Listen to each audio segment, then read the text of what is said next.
나는 사무실 문 밖에 서서 남편이 비서에게 내가 아직 이혼 서류를 마무리했다는 사실을 모른다고 말하는 것을 들었다.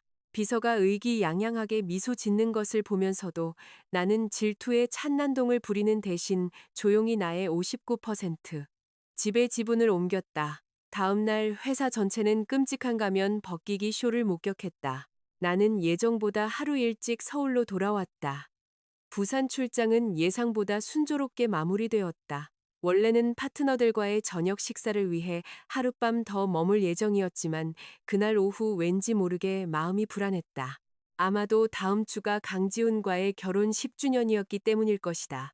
10년은 평생은 아니지만 한 여자가 자신의 청춘과 신뢰, 그리고 피와 살을 한 남자에게 맡기기에는 충분히 긴 시간이다. 내 이름은 서유진, 36세, 유진그룹의 이사회 의장이다. 외부인들은 종종 내가 회사를 운영할 줄 아는 유능하고 우아한 남편을 두었고, 주요 연회에서 항상 아내 곁을 지키는 그를 둔 것이 행운이라고 말했다. 그들은 몰랐다. 10년 전, 유진그룹은 구로디지털 단지의 좁은 골목에 있는 40평짜리 임대 사무실에 불과했다. 나는 어머니가 남겨주신 집을 팔고 저축한 돈을 한 푼까지 모으고 은행 대출을 받아 이 회사를 모에서부터 일궜다.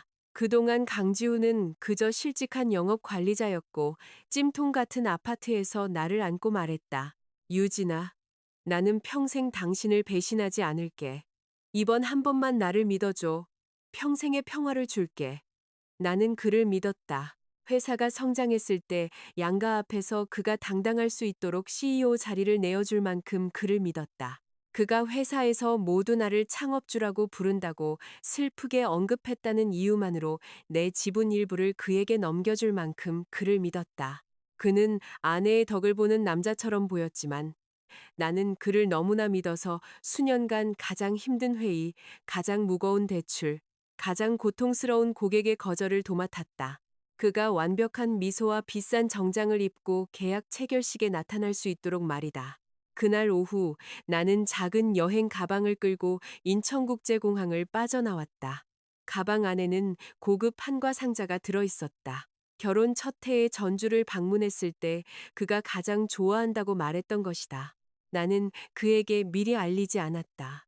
그의 눈에서 놀라움을 보고 싶었고 왜 마중 나오라고 말하지 않았냐며 애정 어린 불평을 듣고 나는 대표이사 사무실 문을 열고 책상 위에 상자를 놓고 뒤에서 그를 껴안으며 계약이 성사되었다고 말할 생각이었다. 올해 회사는 막대한 재정적 부담을 덜 수 있을 것이다. 우리는 함께 늙어갈 수 있을 것이라고 생각했다. 최근 몇 년간 그가 더 바빠지고 더 차가워지고 함께하는 식사가 줄고 전화 통화가 짧아졌음에도 불구하고 말이다. 하지만 어떤 문은 기쁨으로 열리도록 되어 있지 않았다. 어떤 문은 아주 조금만 열려도 평생의 신뢰를 무너뜨린다. 나는 저녁 7시경 한강이 내려다 보이는 유진그룹 본사에 도착했다. 사무실 건물은 여전히 환하게 불이 켜져 있었고 유리 패널은 아래에서 빛나는 도시의 불빛을 반사했다. 접수원은 나를 보고 깜짝 놀라며 벌떡 일어섰다. 회장님, 내일 돌아오시는 줄 알았습니다. 나는 미소를 지으며 조용히 하라는 손짓을 했다. 알리지 마세요. 일찍 왔어요. 강 대표님 아직 위에 계신가요? 네, 강 대표님과 최수아 비서님이 아직 대표이사 사무실에 있습니다. 최수아라는 이름을 듣자 나는 잠시 멈칫했다. 그녀는 3년 전 입사한 강지훈의 개인 비서였다. 젊고 아름답고 재치 있으며 항상 완벽하게 맞는 흰색 실크 블라우스를 입고 물처럼 부드러운 목소리로 말했다. 나는 그녀를 좋아하지 않았지만 결코 그녀를 어렵게 만들지 않았다. 여성 경영자는 남편의 비서에게 좀스럽게 굴어서는 안 된다고 스스로에게 말했다. 신뢰는 결혼 생활에 남은 최소한의 것이라고 스스로에게 말했다. 나는 엘리베이터를 타고 26층으로 올라갔다. 복도에는 두꺼운 카펫이 깔려 있어 내 구두 소리는 거의 공기 중으로 사라졌다. 대표이사 사무실에 가까워질수록 희미한 웃음소리가 들려왔다. 문은 완전히 닫혀 있지 않고 살짝 열려 있었다. 노크를 하려고 손을 들었지만 그 손은 허공에서 굳어버렸다. 좁은 틈으로 강지훈이 책상 옆에 서 있는 것이 보였다. 그의 셔츠, 윗단추 두 개가 풀려 있었고 셔츠는 비스듬히 당겨져 있었다. 최수아가 바로 그 앞에 서서 고개를 숙이고 있었다. 그녀의 하얀 손이 천천히 그의 벨트와 바지를 조절하고 있었다. 그 제스처는 너무나 자연스럽고 친밀하며 익숙해서 마치 수없이 반복된 것 같았다. 나는 그 자리에 못 박힌 듯 서 있었다. 그 순간 에어컨 소리도 아래의 도시 교통 소음도 내 심장 박동 소리도 들리지 않았다. 나는 단지 강지훈의 입술이 말려 올라가고 그의 목소리가 낮고 나른하며 만족스럽게 떨어지는 것을 보았다. 아직 멀었어. 자기? 그렇게 느리면 누가 들어오면 어떡해? 최수아가 콧소리를 내며 킥킥거렸다. 아직도 누가 볼까봐 무서워요. 방금 전에는 강 대표님 안 무서워하셨잖아요. 나는 이미 극한의 고통을 느꼈다고 생각했지만 강지훈의 다음 문장은 정말로 내 가슴에 칼을 꽂는 것이었다. 그는 그녀의 귀에 가까이 다가가 속삭였지만 복도는 너무나 조용했다. 모든 단어가 유리 깨지는 소리처럼 선명하게 내 귀에 들어왔다. 걱정 마. 내 아내는 내가 이미 이혼 서류를 마무리한 것도 몰라. 아직도 자기가 합법적인 강지훈 부인인 줄 안다고. 내 손에 들린 과자 상자가 바닥에 떨어질 뻔했다. 이혼 서류. 그와 나는 법원에 간 적이 없다. 나는 어떤 이혼 소장에도 서명한 적이 없. 현행법상 살아있고 법적으로 유능한 배우자가 법정에 출두하지 않고 비밀리에 이혼할 수는 없다. 그렇다면 그의 소위 이혼 서류란 무엇이었을까? 위조된 파일? 최수아를 속이기 위한 가짜 판결문? 아니면 그가 오랫동안 내 등 뒤에서 준비해온 어떤 음모? 내 혈관 속에 피가 조금씩 차가워졌다. 문을 밀고 들어가고 싶었다. 한때 사랑했던 남자의 뺨을 때리고 싶었다. 그에게 왜냐고 묻고 싶었다. 왜 내가 내 집을 팔아 그와 함께 회사를 세웠는지. 왜 내가 그들에게 아이를 낳아주지 못했다는 이유로 그의 어머니로부터 그토록 많은 잔인한 말을 견뎌냈는지. 왜 그가 낯선 향수 냄새를 풍기며 늦게 귀가할 때마다 무시했는지. 그리고 결국 내가 돌려받은 것은 그의 아내는 아직 모른다는 한 문장이었다. 하지만 내 손이 문고리에 닿았을 때 나는 손을 놓았다. 안 돼. 내 연녀 앞에서 히스테리를 부리는 여자가 될 수는 없었다. 더더욱 강지훈에게 내가 얼마나 많이 들었는지 알게 할 수는 없었다. 10년 동안 나를 사랑하는 척할 배짱이 있는 남자는 분명 사무실에 여자 한 명만 숨겨두지 않았을 것이다.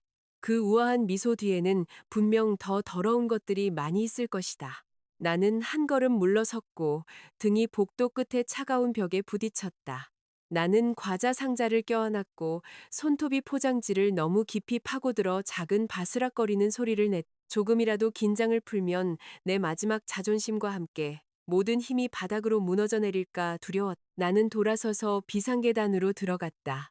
무거운 금속 방화문이 내 뒤에서 찰칵 소리를 내며 닫혔고 사무실 안의 웃음소리를 차단했다.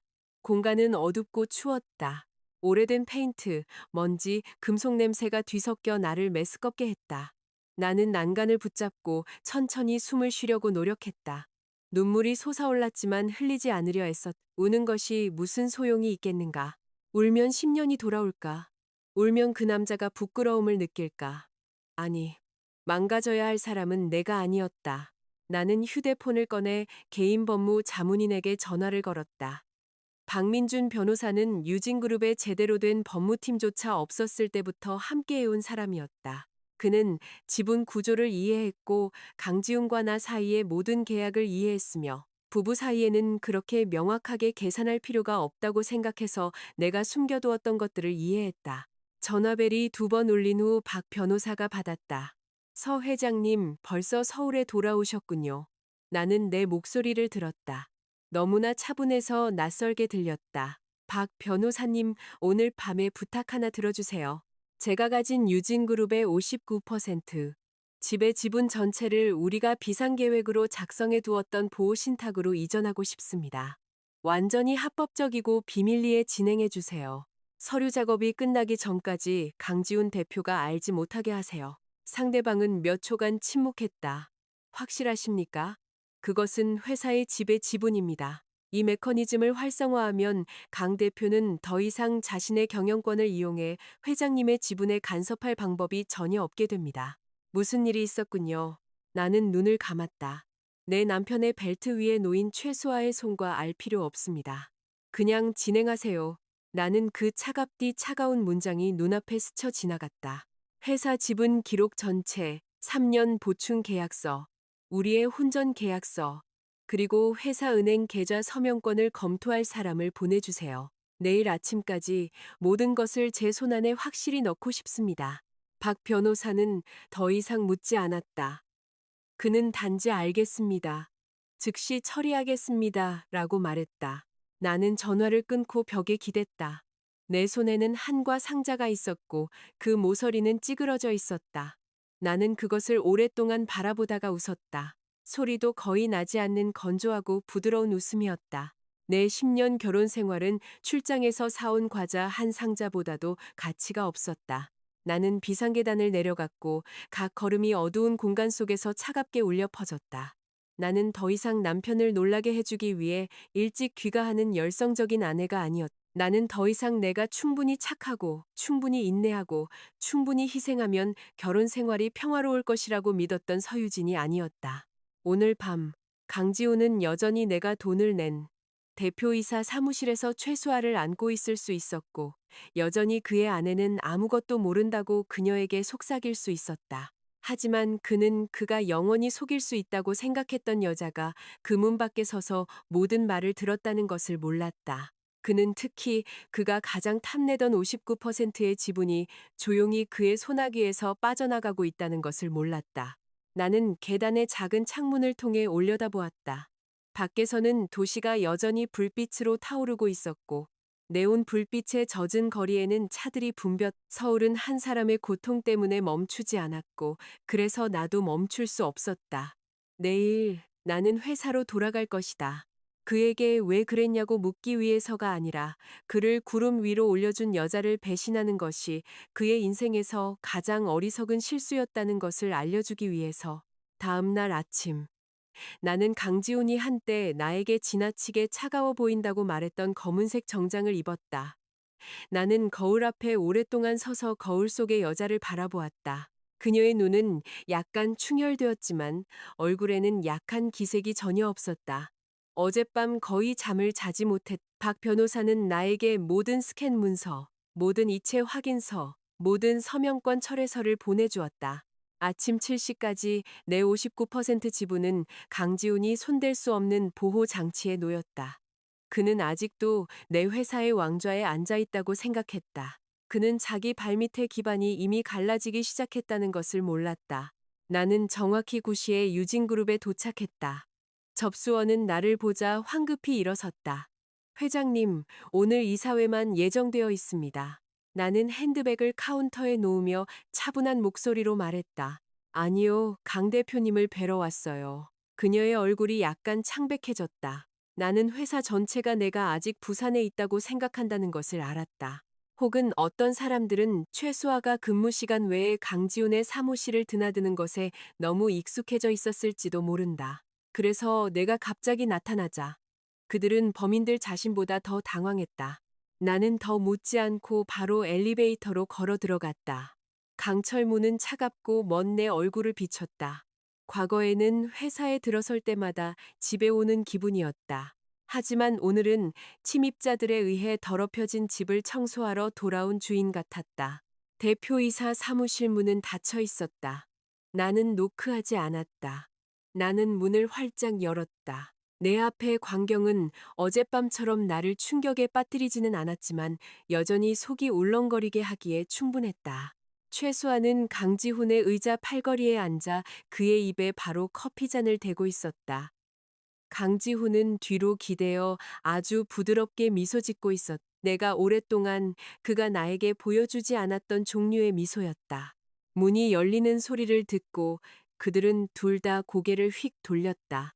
최수아의 손에 있던 커피가 출렁이며 카펫에 쏟아졌다. 강지훈은 벌떡 일어섰고 그의 얼굴은 죽은 듯이 창백했다. 유진아. 강지훈이 긴장한 듯 코를 킁킁거렸다. 왜 돌아왔어? 나는 그를 보고 그리고 최수아를 보았다.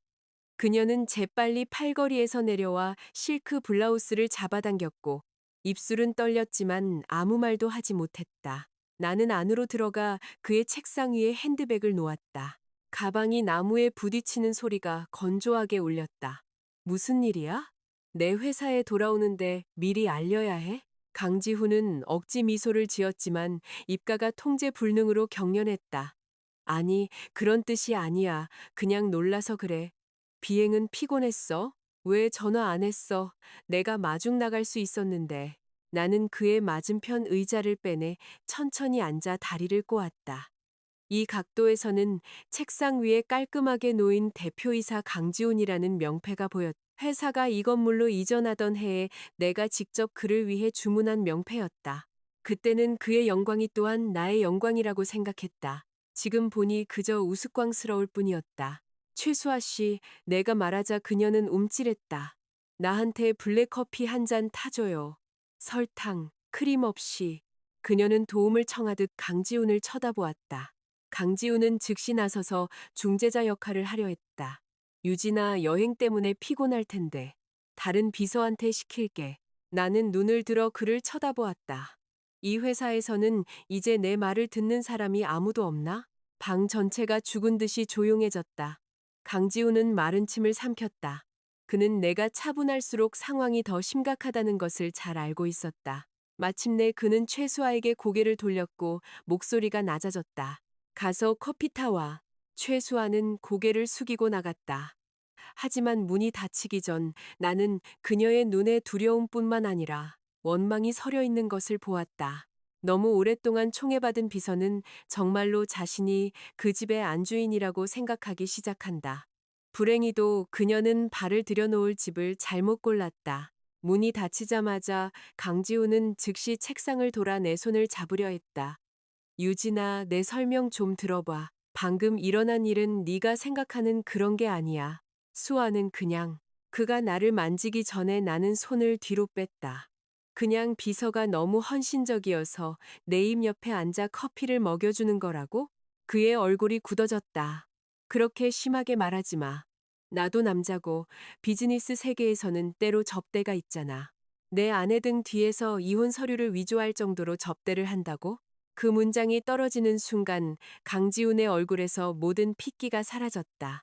그는 마치 누군가 목을 조르는 것처럼 눈을 크게 뜨고 나를 쳐다보았. 그 순간 나는 내가 맞게 추측했다는 것을 알았다. 만약 그가 정말로 결백했다면 그는 분노했을 것이다. 하지만 지금 그는 단지 겁에 질려 있었다. 누가 그런 말도 안 되는 소리를 했어? 나는 미소 지었다. 누가 말했는지가 중요할까? 아니면 그게 사실인지가 중요할까? 그는 반걸음 뒤로 물러섰고 무의식적으로 책상 가장자리를 꽉 잡았다. 아니, 그런 일 없어, 유진아. 분명 누군가 우리 결혼을 망치려고 하는 거야. 그들 말을 믿지 마.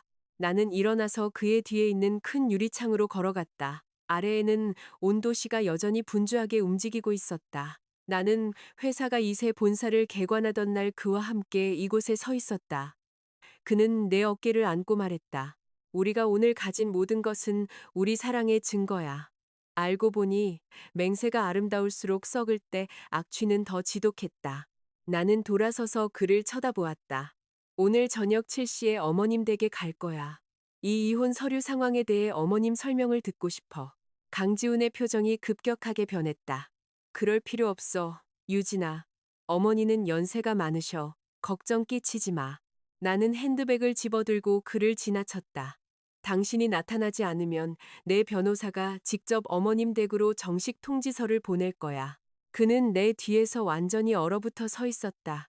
나는 고개를 돌리지 않았다. 이 게임은 이제 막 시작되었고 떨게 될 사람은 그뿐만이 아니라는 것을 알았기 때문이다. 나는 뒤도 돌아보지 않고 회사를 떠났다. 엘리베이터 안에서 내 휴대폰이 계속해서 울렸다. 강지훈이 3번 전화를 걸었고 그리고 문자를 보냈다. 유진아, 성급하게 행동하지 마. 오늘 밤에 설명할게. 이건 어머니와는 아무 상관없어. 제발 일을 크게 만들지 마. 나는 화면의 글자들을 보며 차가운 재미 외에는 아무것도 느끼지 못했다. 한때 모든 폭풍으로부터 나를 보호해주겠다고 약속했던 남자는 이제 내가 그의 어머니를 그들 자신이 판 진흙탕으로 끌어들일까봐 두려워할 뿐이었다. 나는 답장하지 않았다. 나는 한남동에 있는 내 개인 콘도로 돌아와 다른 정장으로 갈아입고 눈 밑에 다크서클을 가리기 위해 가벼운 화장을 했다. 오늘 밤은 가족 저녁 식사가 아니었다. 오늘 밤은 판사가 필요 없는 재판의 개막식이었다. 정확히 7시 4분 전, 나는 평창동의 부유한 교회에 있는 저택 앞에 차를 세웠다. 그 3층짜리 저택은 결혼 3년 차에 시어머니에게 사들인 선물이었다. 유진그룹이 거의 30억 원에 달하는 첫 번째 대규모 계약을 체결한 직후였다. 그때 강 여사는 내 손을 잡고 눈이 빨개질 때까지 울었다. 유진아, 내가 널 낳지는 않았지만 넌 친딸보다 더 효도하는구나. 나는 그 눈물을 믿었다. 너무나 믿어서 등기부등 본이 그녀의 이름으로 되어 있었다. 나는 단지 내 보호를 위해 박 변호사가 작성한 신탁 계약서만 보관했다. 그 당시 나는 심지어 박 변호사가 너무 편집증적이라고 꾸짖었다. 지금 돌이켜보면 그 편집증이 없었다면 강 씨 가족은 오늘날 나를 뼈까지 씹어먹었을 것이다. 내가 막 엔진을 껐을 때 강지훈의 차가 내 뒤에서 급하게 달려왔다.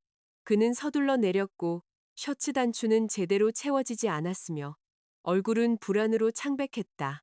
유진아, 먼저 내 말 좀 들어. 어머니는 잘 모르셔. 어머니를 자극하지 마. 나는 그를 쳐다보았다. 그는 그녀를 자극할까봐 두려워하는 걸까? 아니면 그가 준비시키지 않은 무언가를 불쑥 내뱉을까봐 두려워하는 걸까? 그의 입술은 굳게 다물어져 있었다. 그는 나를 끌어당기려 손을 뻗었지만 나는 한 걸음 뒤로 물러섰다. 나 만지지 마. 강지훈의 얼굴이 경련했다. 그는 내 목소리가 이렇게 차가워질 때마다 항상 싫어했다. 왜냐하면 그럴 때마다 그는 내가 마음을 정했고 물러서지 않을 것이라는 것을 알았기 때문이다. 나는 초인종을 눌렀다. 몇 초 후 문이 열렸다. 시어머니가 짙은 보라색 실크 실내복을 입고 서 있었고 작년 생일에 내가 선물한 진주 목걸이가 그녀의 쇄골에 놓여 있었다. 나를 보자 그녀는 즉시 환한 미소를 지었지만 그녀의 눈은 재빨리 내 뒤에 강지훈에게로 향했다. 오, 유진아 돌아왔구나. 들어오렴. 얘야. 널 위해 갈비찜을 데워놨어. 출장은 피곤했겠지. 나는 집 안으로 들어갔다. 진한 양념 냄새가 거실을 가득 채웠다. 식탁에는 내가 예전에 좋아했던 모든 음식들이 차려져 있었다. 과거에는 그녀가 여전히 내 입맛을 기억한다고 생각하며 감동했을 것이다. 하지만 오늘 이 사려 기품은 단지 기만의 얼굴을 덮는 화장층에 불과했다. 나는 소파에 핸드백을 놓았다. 어머님, 저녁 차리실 필요 없어요. 오늘 밤에 밥 먹으러 온 거 아니에요. 강 여사의 얼굴에서 미소가 흔들렸다. 무슨 이상한 소리를 하니? 너희 둘이 문제가 있으면 천천히 얘기해. 그렇게 무거운 얼굴로 집에 들어오지 말고. 강지훈이 황급히 끼어들었다. 엄마, 유진이는 그냥 피곤해서 그래. 내가 얘기할게. 나는 그에게 돌아섰다. 당신은 할 만큼 했어. 이제 어머님 차례야. 강 여사가 국그릇을 식탁에 탁 내려놓았다. 도자기가 유리에 부딪히는 소리가 날카롭게 울렸다. 서유진, 네가 지금 시어머니를 신문하는 거니? 네가 유능한 거 알아. 네가 돈 많은 거 알지만 아내로서 네 자리를 알아야지. 지훈이는 하루 종일 회사에서 힘들게 일하는데 너는 계속 출장 다니고 집을 춥고 텅 비게 만들고 아직 이 집에 손주도 안겨주지 않았잖아. 걔가 스트레스를 좀 받지. 네가 동정하지 않을 거면 됐어. 하지만 여기 와서 성질 부리지는 마. 나는 그녀를 오랫동안 쳐다보았다. 알고 보니 그녀는 이 말들을 오랫동안 마음속에 간직하고 있었고, 단지 내 얼굴에 던질 기회만 기다리고 있었던 것이다. 내가 회사를 위해 중요한 계약을 구하려다 첫 아이를 잃었다는 사실, 의사들이 내가 다시 임신하기 어려울 것이라고 말했다는 사실, 내가 병원에 3일 동안 누워 있었고 강지우는 투자자들을 만나는데 바빠서 단 한 번 방문했다는 사실, 그들의 눈에는 그 모든 것이 한 문장으로 요약되었다. 내가 그들에게 손주를 안겨주지 못했다는 것. 나는 천천히 물었다. 그래서 제 등 뒤에서 아드님이 이혼 서류를 위조하도록 내버려 두신 건가요? 거실의 공기가 즉시 얼어붙었다. 강 여사의 눈이 커졌고 서빙하던 손. 내 뒤에 서 있던 강지훈의 숨소리가 훨씬 거칠어지기 시작했다. 엄마, 그건 내가 그를 끊었다. 어머님께서 말씀하시게 해. 강 여사는 나를 보고 그리고 강지훈을 보았다. 그 한 번의 시선만으로도 나는 이해하기에 충분했다. 그녀는 알고 알았을 뿐만 아니라 뒤에서 그것을 부추긴 사람이었다. 잠시 후 그녀가 비웃었다. 그래, 안다. 그래서 뭐? 네가 이미 들었다니 솔직하게 말하지. 강씨 집안의 대를 끊을 수는 없어. 네가 낳지 못한다면 언제 물러나야 할지 알아야지. 지훈이는 아직 젊어. 이름을 이을 아들이 필요하다고. 너는 회장 자리에 집착하고 돈에 집착하고 회사에 집착하지만 그에게 제대로 된 가정을 주지 않았잖아. 나는 심장에 날카로운 통증을 느꼈지만 겉으로는 완전히 침착함을 유지했다. 이 집은 누가 사들였죠? 그녀는 말을 잇지 못했다. 지훈이가 모는 벤츠는 누가 사줬죠? 어머님의 유럽 카리브해 휴가는 누가 돈을 내죠? 목에 걸고 계신 그 보석 세트는 누가 선물했죠? 당신 아들이 대표이사 의자에 앉을 수 있게 해준 회사는 누가 세웠죠? 강 여사의 얼굴이 새빨개졌다. 감히 돈으로 사람을 짓밟으려 들지 마. 세상 모든 돈을 다 가진 여자라도 애를 낳지 못하면 쓸모없어. 강지훈이 창백해졌다. 엄마, 그만해. 나는 아주 가볍게 웃었다. 아니요, 계속 말씀하시게 하세요. 어머님이 더 많이 말씀하실수록 제 죄책감은 덜어지니까요. 나는 가방을 열고 휴대폰을 꺼내 박 변호사에게 전화를 걸어 스피커폰으로 바꿨다. 박 변호사님, 오늘 밤부터 제가 강 여사님 명의로 둔 모든 자산을 검토해 주세요. 이 평창동 저택, 벤츠 S클래스 제 개인 계좌에서 직접 자금이 조달된 그녀 명의의 예금 계좌 2개. 자산 대리 계약에 따라 그것들을 회수할 서류를 주시해 주세요. 박 변호사의 목소리가 또렷하게 울려 퍼졌다. 네, 서 회장님. 파일은 이미 준비되어 있습니다. 확인해 주시면 내일 아침에 법적 통지서를 송달하겠습니다. 그릇이 강 여사의 손에서 미끄러져 바닥에서 산산조각이 났다. 강지훈은 마치 낯선 사람을 보는 것처럼 나를 쳐다보았다. 유진아, 너 미쳤어? 우리 엄마야.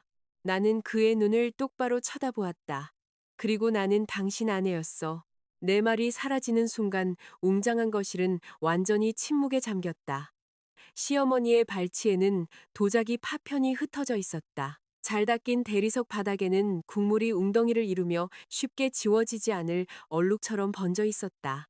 강 여사는 나를 노려보았고 입술은 분노로 떨렸지만 우리가 가족이 된 지 10년 만에 처음으로 그녀는 즉시 나를 꾸짖을 단 한마디도 찾지 못했다. 강지우는 우리 사이에 서 있었고 그의 얼굴은 잿빛이었으며 눈에는 공황과 분노가 뒤섞여 있었다. 유진아, 너무 멀리 가지 마. 부부 사이에 내가 잘못했어. 인정할게. 하지만 우리 엄마를 건드리는 건 네가 직접 우리에게 돌아올 길을 끊는다는 뜻이야. 나는 그를 보고 본능적으로 웃었다. 돌아올 길? 네가 비서한테 네 아내는 이혼 사실도 모른다고 말하는 걸 내가 들은 후에 우리에게 돌아올 길이 아직도 있다고 생각해? 시어머니가 날카로운 칼날 같은 시선으로 강지훈을 향해 고개를 휙 돌렸다. 네가 정말 걔가 듣게 뒀어? 그 한마디가 모든 것을 확인시켜 주었다. 나는 그들의 입에서 더 이상의 증거가 필요 없었지만 그들이 가라앉기 전에 얼마나 격렬하게 몸부림칠지 여전히 보고 싶었다. 강지훈이 이를 갈았다. 엄마, 입 다물어. 강 여사는 마치 뺨을 맞은 듯한 표정을 지었다. 네가 이 여자 때문에 감히 엄마한테 소리를 질러? 엄마한테 소리를 질러? 나는 천천히 소파에 앉아 핸드백에서 얇은 파일 폴더를 꺼내 테이블 위에 던졌다. 폴더는 검은색이었고 몇 장의 종이만 들어 있었지만 나는 그 무게가 강지훈의 모든 자신감을 짓누르기에 충분하다는 것을 알았다. 두 분이 이 모자 비극을 계속 연기하기 전에 이걸 보셨으면 해요. 강지훈은 파일을 뚫어지게 쳐다보았다. 그의 손이 약간 떨렸지만 그는 평정을 유지하려 했었다. 이건 또 무슨 수작이야? 열어봐. 그는 그것을 집어들었다. 첫 페이지의 글을 보자 그의 표정이 즉시 변했다.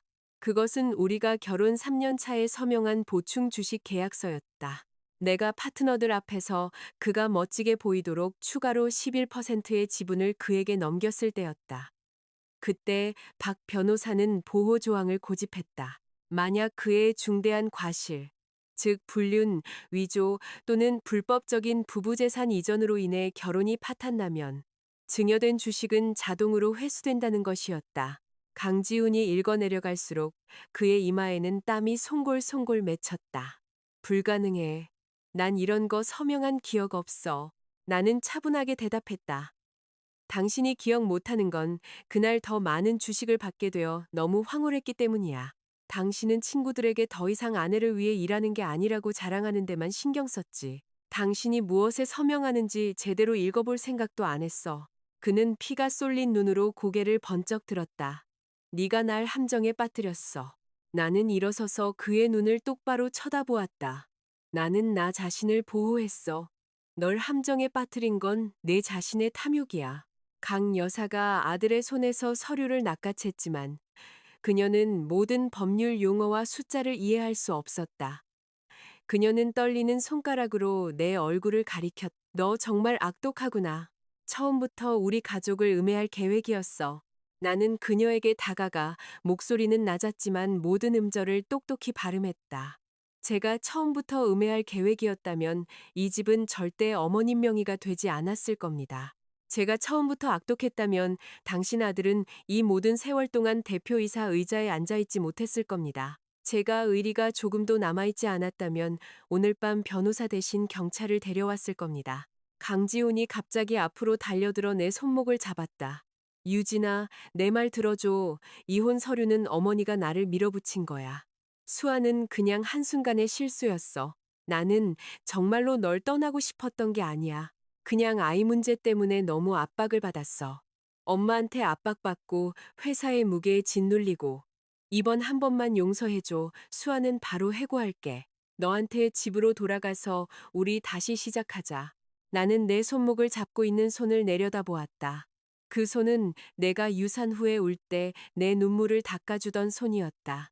바로 그 손이 어젯밤 그의 사무실에서 다른 여자가 그의 벨트를 조절하게 내버려뒀. 속이 역겨움으로 들끓었다.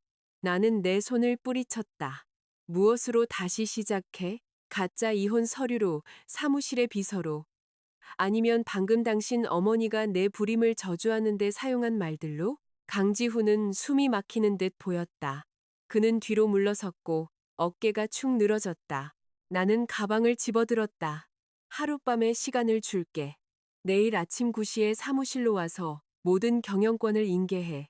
나타나지 않으면 모든 부서, 모든 파트너, 그리고 유진그룹과 거래하는 모든 은행에 직무정지 통보를 보낼 거야. 시어머니가 비명을 질렀다. 네가 감히 내 아들한테 이럴 수는 없어. 나는 그녀를 향해 고개를 돌렸다. 어머님이야말로 본인 걱정부터 하셔야 할 겁니다. 내일 아침 자산 압류와 직무 정지 통보가 어머님 손에 바로 전달될 테니까요. 나는 문을 나섰다. 내 뒤에서 강지훈의 쉰 목소리가 내 이름을 불렀지만 나는 멈추지 않았다. 마당 밖에서는 밤바람이 장식용 소나무 사이를 스치며 얼음장처럼 차가웠다. 나는 칠흑 같은 하늘을 올려다보았다. 내 심장은 어젯밤처럼 더 이상 떨리지 않았다. 게임은 시작되었고 이번에는 내가 규칙을 정하는 사람이었다. 다음 날 아침 나는 평소보다 일찍 회사에 도착했다. 서울의 하늘은 막 밝아오고 있었고 이른 아침 햇살이 유진그룹 건물의 유리 패널에 칼날의 날카로운 모서리처럼 반짝였다. 나는 로비에 몇 초간 서서 회사 로고를 올려다보았다. 내가 직접 색상, 글꼴, 선을 골랐던 것이다. 10년 동안 이곳은 나의 꿈이었고 나의 피와 눈물이었으며 나의 자부심이었다. 그러나 단 하룻밤 만에 나는 그 꿈이 내가 함께 잠자리를 하던 남자에 의해 안에서부터 갉아먹혔다는 것을 깨달았다. 9시 10분 전 나는 중앙회의실로 들어갔다. 박 변호사는 이미 법무팀장, 인사팀장, 그리고 신뢰할 수 있는 이사 2명과 함께 와 있었다. 모두가 침묵했다. 내 앞 테이블에는 강지훈 대표의 직무를 정지하는 결의안, 그의 서명권을 철회하는 의정서, 그리고 바로 그날 동결될 회사 계좌 목록이 놓여 있었다. 나는 파일 더미 위에 손을 얹었다. 손바닥 아래의 차가운 종이의 감촉이 나를 이상하게 평온하게 만들었다. 정확히 9시 회의실 문이 열렸다. 강지훈이 들어왔다. 그는 내가 뉴욕 여행 중에 사준 짙은 남색 정장을 입고 있었다. 그의 머리는 단정하게 빗겨 있었고 얼굴은 평정을 되찾았지만 충혈된 눈과 다크서클이 그를 배신했다. 그의 뒤에는 최수아가 있었다. 그녀가 여기에 있을 이유가 없었지만 분명 강지훈은 그녀를 방패나 마지막 도발로 사용하고 싶었던 것이다. 나는 그녀를 쳐다보았다. 여기는 임원 회의실입니다. 개인 비서의 출입 권한은 오늘 아침으로 정지되었습니다. 나가세요. 최수아가 굳었고 그녀의 붉은 입술이 굳게 다물어졌다. 저는 강 대표님의 비서입니다. 회의록을 작성할 책임이 있습니다. 내가 그녀의 말을 끊었다. 이 순간부터 당신은 이 회사의 누구의 비서도 아닙니다. 방 전체가 침묵에 잠겼다. 강지훈이 테이블에 손을 내리쳤다. 유진아, 선 넘지 마. 우리 사적인 문제는 사업과 아무 상관없어. 나는 결의한 더미를 그에게 밀었다. 이거 읽어봐. 그러고 나서 사업 얘기를 하자. 그는 그것들을 집어들었고 몇 줄 만에 창백해졌다. 직무 정지, 경영권 철회. 네가 무슨 권리로 이런 짓을 해? 나는 그를 오랫동안 쳐다본 후 천천히 대답했다. 창업주주, 이사회 의장, 그리고 현재 유진그룹의 법적 지배권을 가진 사람의 권리로. 그는 건조하고 떨리는 웃음을 터뜨렸다. 나도 주식을 가지고 있다는 걸 잊었어? 나는 네가 마음대로 해고할 수 있는 일반 직원이 아니야. 박 변호사가 테이블 위에 다른 파일을 올려놓으며 또렷한 목소리로 말했다. 강 대표님, 그해 5월 18일에 서명된 보충 주식 계약서에 따르면 서 회장님께서 대표님께 증여한 추가 주식은 회사의 이익에 해를 끼치는 중대한 혼인 파탄 사유가 발생할 경우 회수됩니다. 저희는 현재 불법적인 직장 내 관계, 회사 자산의 횡령, 그리고 불법적인 자산 이전 혐의에 대한 예비 증거를 확보하고 있습니다. 강지훈이 박 변호사를 향해 고개를 휙 돌렸다. 입 닥쳐. 넌 내 아내의 변호사일 뿐이야. 날 판단할 권리가 없어. 나는 테이블 위에 내 휴대폰을 놓고 어젯밤의 음성 녹음을 재생했다. 시어머니의 날카로운 목소리가 회의실에 울려 퍼졌다. 강씨 집안의 대를 끊을 수는 없어. 네가 낳지 못한다면 언제 물러나야 할지 알아야지. 그 뒤를 이어 강지훈이 더듬거리고 강 여사가 이혼 서류에 대해 알고 있었다고 인정하는 내용이 흘러나왔다. 강지훈의 얼굴이 하얗게 질렸다가 잿빛으로 변했다. 최수아는 문 근처에 서 있었고 눈은 당황했으며 앞으로 나아가야 할지 물러서야 할지 몰랐다. 나는 녹음을 껐다. 이건 시작에 불과해. 아직 모든 걸 공개하지 않은 건 네 마지막 체면을 지켜주기 위해서야. 강지훈은 나를 쳐다보았고 목소리가 낮아졌다. 유진아, 정말 날 이렇게 궁지로 몰아넣고 싶어? 목이 메이는 것을 느꼈다. 이 남자는 아직도 이해하지 못하고 있었다. 내가 그를 궁지로 몰아넣는 것이 아니었다. 그가 스스로 돌아올 다리를 불태운 것이었다. 인수인계서에 서명해. 내가 말했다. 그는 이를 악물었다. 내가 안 하면? 나는 인사팀장을 흘끗 보았다. 직무 정지 통보를 즉시 전사적으로 발송하세요. 은행에 통보해서 강지훈 대표의 모든 회사 계좌에 대한 승인 권한을 동결시키세요. 강지훈이 앞으로 달려들어 테이블에서 펜을 낚아챘지만 서명하기 위함이 아니었다. 그는 그것을 바닥에 격렬하게 던졌고 그의 눈은 완전히 충혈되었다. 서유진, 그가 압박하듯 말했다. 지난 10년간 누가 고객들을 접대했는지, 누가 이 회사의 얼굴이었는지 잊지 마. 내가 없으면 이 회사가 살아남을 것 같아? 나는 일어섰다. 모든 단어가 돌처럼 무겁게 떨어졌다. 내가 없었으면 10년 전 당신은 아직 실업자였어. 그 문장은 뺨을 때리는 것처럼 충격적이었다. 그는 얼어붙었다. 최수아는 고개를 숙이고 있었다. 나는 승리감을 느끼지 못했다. 단지 슬펐다. 이 순간까지도 그가 잃는 것을 후회하는 것은 내가 아니라 그가 막 잃게 될 의자였기 때문이다. 결국 강지훈은 서명했다. 그의 필체는 심하게 흔들려서 서명이 왜곡되었다. 그가 펜을 내려놓았을 때 나는 유진그룹 내에서의 그의 권력이 공식적으로 붕괴했다는 것을 알았다. 하지만 바로 그 순간 박 변호사의 휴대폰이 울렸다. 그는 화면을 확인했고 표정이 심각해지더니 내 귀에 가까이 다가와 속삭였다. 서 회장님, 내부 감사팀에서 방금 횡령 징후가 있는 공급 계약 3건을 발견했습니다. 금액이 상당하며 잠재적으로 15억 원을 초과할 수 있습니다. 나는 주먹을 꽉 쥐었다. 알고 보니 분류는 표면의 먼지에 불과했다. 진짜 부패는 훨씬 더 깊은 곳에 있었다. 나는 박 변호사를 쳐다보았다. 그 순간 회의실의 모든 소음이 사라지는 것 같았다. 15억 원. 그 숫자는 단지 돈이 아니었다. 그것은 수백 명의 직원들의 땀이었다. 그것은 내가 계약을 마무리하기 위해 보낸 잠 못 이루는 밤들이었다. 그것은 내가 현금 흐름을 유지하기 위해 높은 은행 이자를 감수하고 지불했던 모든 시간들이었다.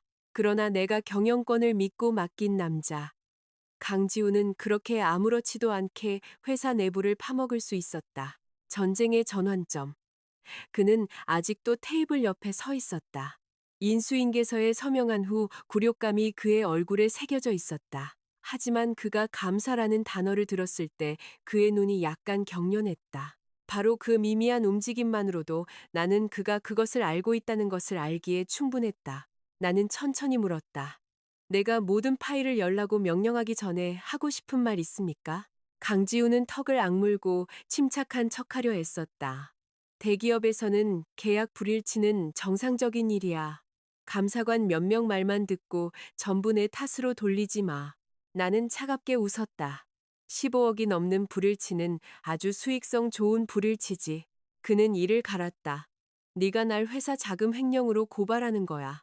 나는 그의 눈을 똑바로 쳐다보았다. 고발하는 게 아니야. 자백할 마지막 기회를 주는 거야. 근처에 서 있던 최수아가 갑자기 떨기 시작했다.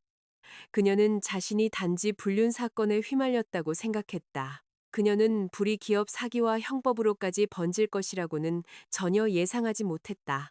그녀는 강지훈을 향해 당황한 시선을 훔쳐보았다. 나는 그 모든 것을 흡수했다.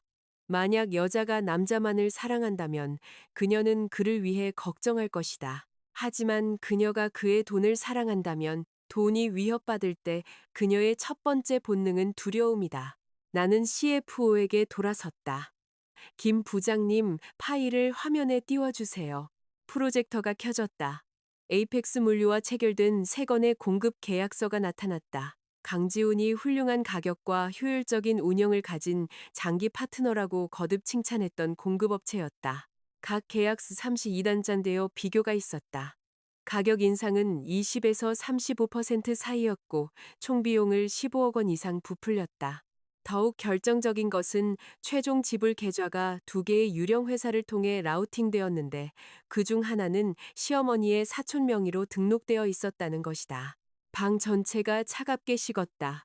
나는 강지훈을 쳐다보았다. 설명해. 그의 입술이 벌어졌다. 이건 내가 직접 처리한 게 아니야. 구매팀에서 했어. 난 그냥 제안서를 승인했을 뿐이야. CFO는 고개를 숙였지만 단호하게 말했다. 강 대표님 시스템 로그에는 대표님께서 세 계약 모두에 대해 가격 평가 단계를 명시적으로 생략하셨다고 나와 있습니다. 승인 이메일도 그대로 남아 있습니다. 강지훈이 휙 돌아섰다. 김 부장, 말 조심해. 누가 너한테 날 모함할 권리를 줬어? 나는 테이블을 손가락으로 두드렸다. 내가. 그는 말을 잇지 못했다. 나는 즉시 IT 팀장에게 전화를 걸었다. 강지훈, 최수아, 그리고 관련된 구매 담당자 3명의 모든 접근 권한을 차단하세요.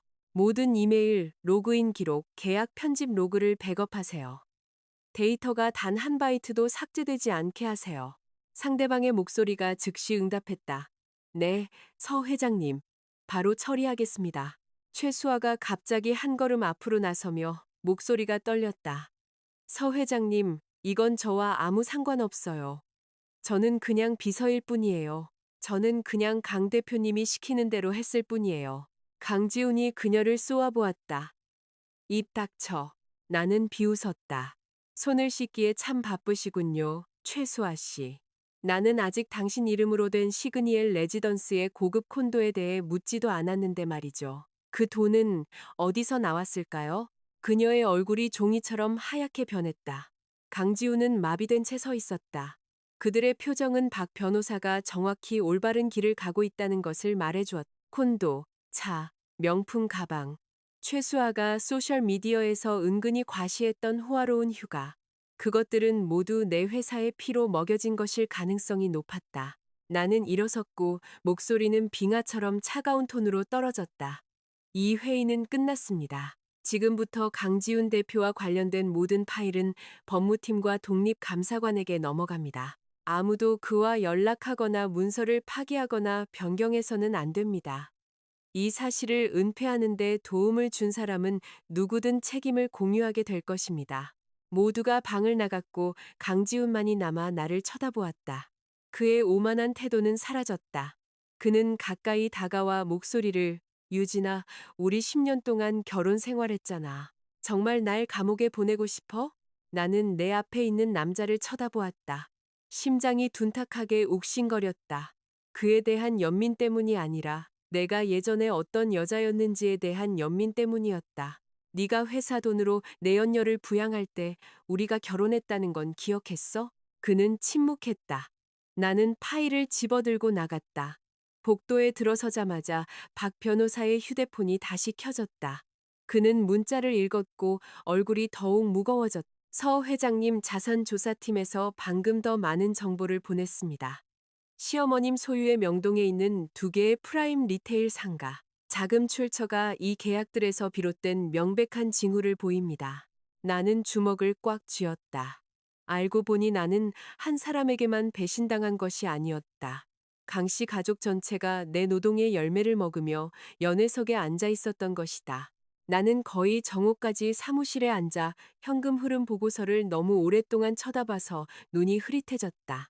차가운 숫자들은 내 자존감에 대한 칼날 상처처럼 연결되어 있었다. 3건의 더러운 계약, 2개의 유령 회사, 강 여사 사촌의 개인 계좌 하나, 그리고 마침내 돈은 명동의 화려한 거리에 있는 2개의 소매 공간으로 흘러들어갔다. 하나는 고급 화장품 브랜드에, 다른 하나는 고급 보석상에 임대되었다. 추정 가치는 거의 20억 원에 달했다. 그 20억 원은 더 이상 서류상의 숫자가 아니었다. 그것은 부동산, 월임대 수입, 그리고 강 여사가 사교계 친구들에게 자랑하기 좋아했던 호화로운 여행과 명품, 핸드백으로 변이되어 있었다. 나는 박 변호사에게 그것들을 동결시킬 충분한 근거가 있는지 물었다. 그는 내 앞에 또 다른 서류 더미를 놓았다. 자금 흐름에만 의존한다면 추가적인 확인이 필요합니다. 하지만 강 여사의 사촌은 돈이 이동한 바로 그 시점에 강지훈 대표와 개인 대출 계약을 체결했습니다. 대출은 무이자였고 상환 기한이 없었으며 이후 상가 계약금으로 사용되었습니다. 이것은 자산 세탁의 전형적인 징후입니다. 나는 씁쓸하게 웃었다. 그럼 강 씨 가족 전체가 거의 자신들만의 신디케이트를 차린 거네. 박 변호사는 몇 초간 침묵하다가 말했다. 서 회장님, 만약 우리가 이것을 끝까지 가져간다면 이것은 더 이상 부부간의 분쟁이 아닙니다. 경제 범죄가 됩니다. 그래도 강 대표에게 스스로 배상할 기회를 주고 싶으십니까? 나는 유리창 밖으로 도시를 짓누르는 잿빛 구름을 쳐다보았다. 10년 동안 나는 그에게 너무 많은 기회를 주었다. 너무 많아서 그는 내 용서를 바닥없는 우물로 착각했다. 아니요. 하지만 그가 자신의 가짜 피부가 한 겹 한 겹 벗겨지는 것을 지켜보길 원해요. 그날 오후 나는 운전기사에게 명동의 상가로 데려다 달라고 했다. 유리는 반짝였고 금도금된 간판은 호화로웠으며 손님들은 분주하게 드나들었다. 나는 길 건너편에 서서 그것을 오랫동안 쳐다본 후 강 여사에게 전화를 걸었다. 그녀는 재빨리 받았고 목소리는 여전히 분노로 잠겨 있었다. 또 뭘 원해? 이미 내 아들 직위는 박탈했잖아. 우리를 쥐어짜 죽이려는 거야? 나는 차분하게 대답했다. 저는 지금 명동 보석 가게 앞에 서 있어요. 나와서 어머님 재산을 마지막으로 한번 보시겠어요? 상대방은 죽은 듯이 조용해졌고 단지 무겁고 거친 숨소리만 남았다. 잠시 후 그녀가 으르렁거렸다. 무슨 헛소리를 하는 거야? 기억 안 나세요? 이 가게는 어머님 사촌인 김씨 명의로 되어 있죠. 하지만 구매 자금은 유진그룹의 공급 계약 3건을 통해 나왔어요. 국세청이 물어보면 김 씨가 어머님을 위해 죄를 뒤집었을 거라고 생각하세요? 강 여사가 비명을 질렀다. 네가 감히 날 조사해? 나는 유리에 비친 내 모습을 쳐다보았다. 조사하는 게 아니에요. 그냥 내 돈을 찾는 거예요. 그녀는 전화를 끊었다. 15분 후 강지훈이 전화를 걸었다. 나는 화면에 그의 이름이 깜박이는 것을 보고 벨이 끝까지 울리게 둔 후 받았다. 유진아, 우리 엄마한테 무슨 짓을 하는 거야? 그의 목소리는 쉬어 있었다. 그는 아마 방금 그녀와 다투고 난 후였을 것이다. 아무 짓도 안 했어. 그냥 그 2개의 프라임 상가가 그녀가 생각하는 것만큼 깨끗하지 않다는 걸 알려줬을 뿐이야. 네가 원하는 만큼 내가 갚을게. 우리 엄마를 끌어들이지 마. 나는 큰 소리로 웃었다. 뭘로 갚을 건데? 대표이사 자리는 사라졌고 증여받은 주식은 곧 회수될 거고 아니면 최수아한테 사준 콘도라도 팔 계획이야? 그는 침묵했다. 그 침묵은 그 자체로 고백이었다. 나는 더 물었다. 그녀는 그 콘도 돈이 어디서 나왔는지 알아? 유진아, 수아는 내버려둬. 걘 아무것도 몰라. 지금 이 순간까지도 그는 여전히 그녀를 변호하고 있었다. 완전히 무감각해졌다고 생각했던 내 심장이 여전히 더섭는 고통의 일격을 받았다. 그럼 네가 회사 돈으로 걔를 부양할 때 나는 뭘 알았지? 내 어머니가 그 돈으로 가게를 살 때 나는 뭘 알았지? 네가 이 모든 세월 동안 내 앞에서 헌신적인 남편인 척할 때 나는 뭘 알았지? 강지훈이 숨을 헐떡였다. 내가 잘못했어. 내가 고칠게. 네가 무릎 꿇으라고 하면 꿇을게. 수아를 버리라고 하면 버릴게. 하지만 네가 재무 문제를 터뜨리면 회사도 타격을 입을 거야. 나한테 화났다고 유진그룹을 망치지 마. 나는 휴대폰을 꽉 쥐었다. 넌 유진그룹에 대해 말할 자격이 없어. 그걸 먼저 망친 건 너였으니까.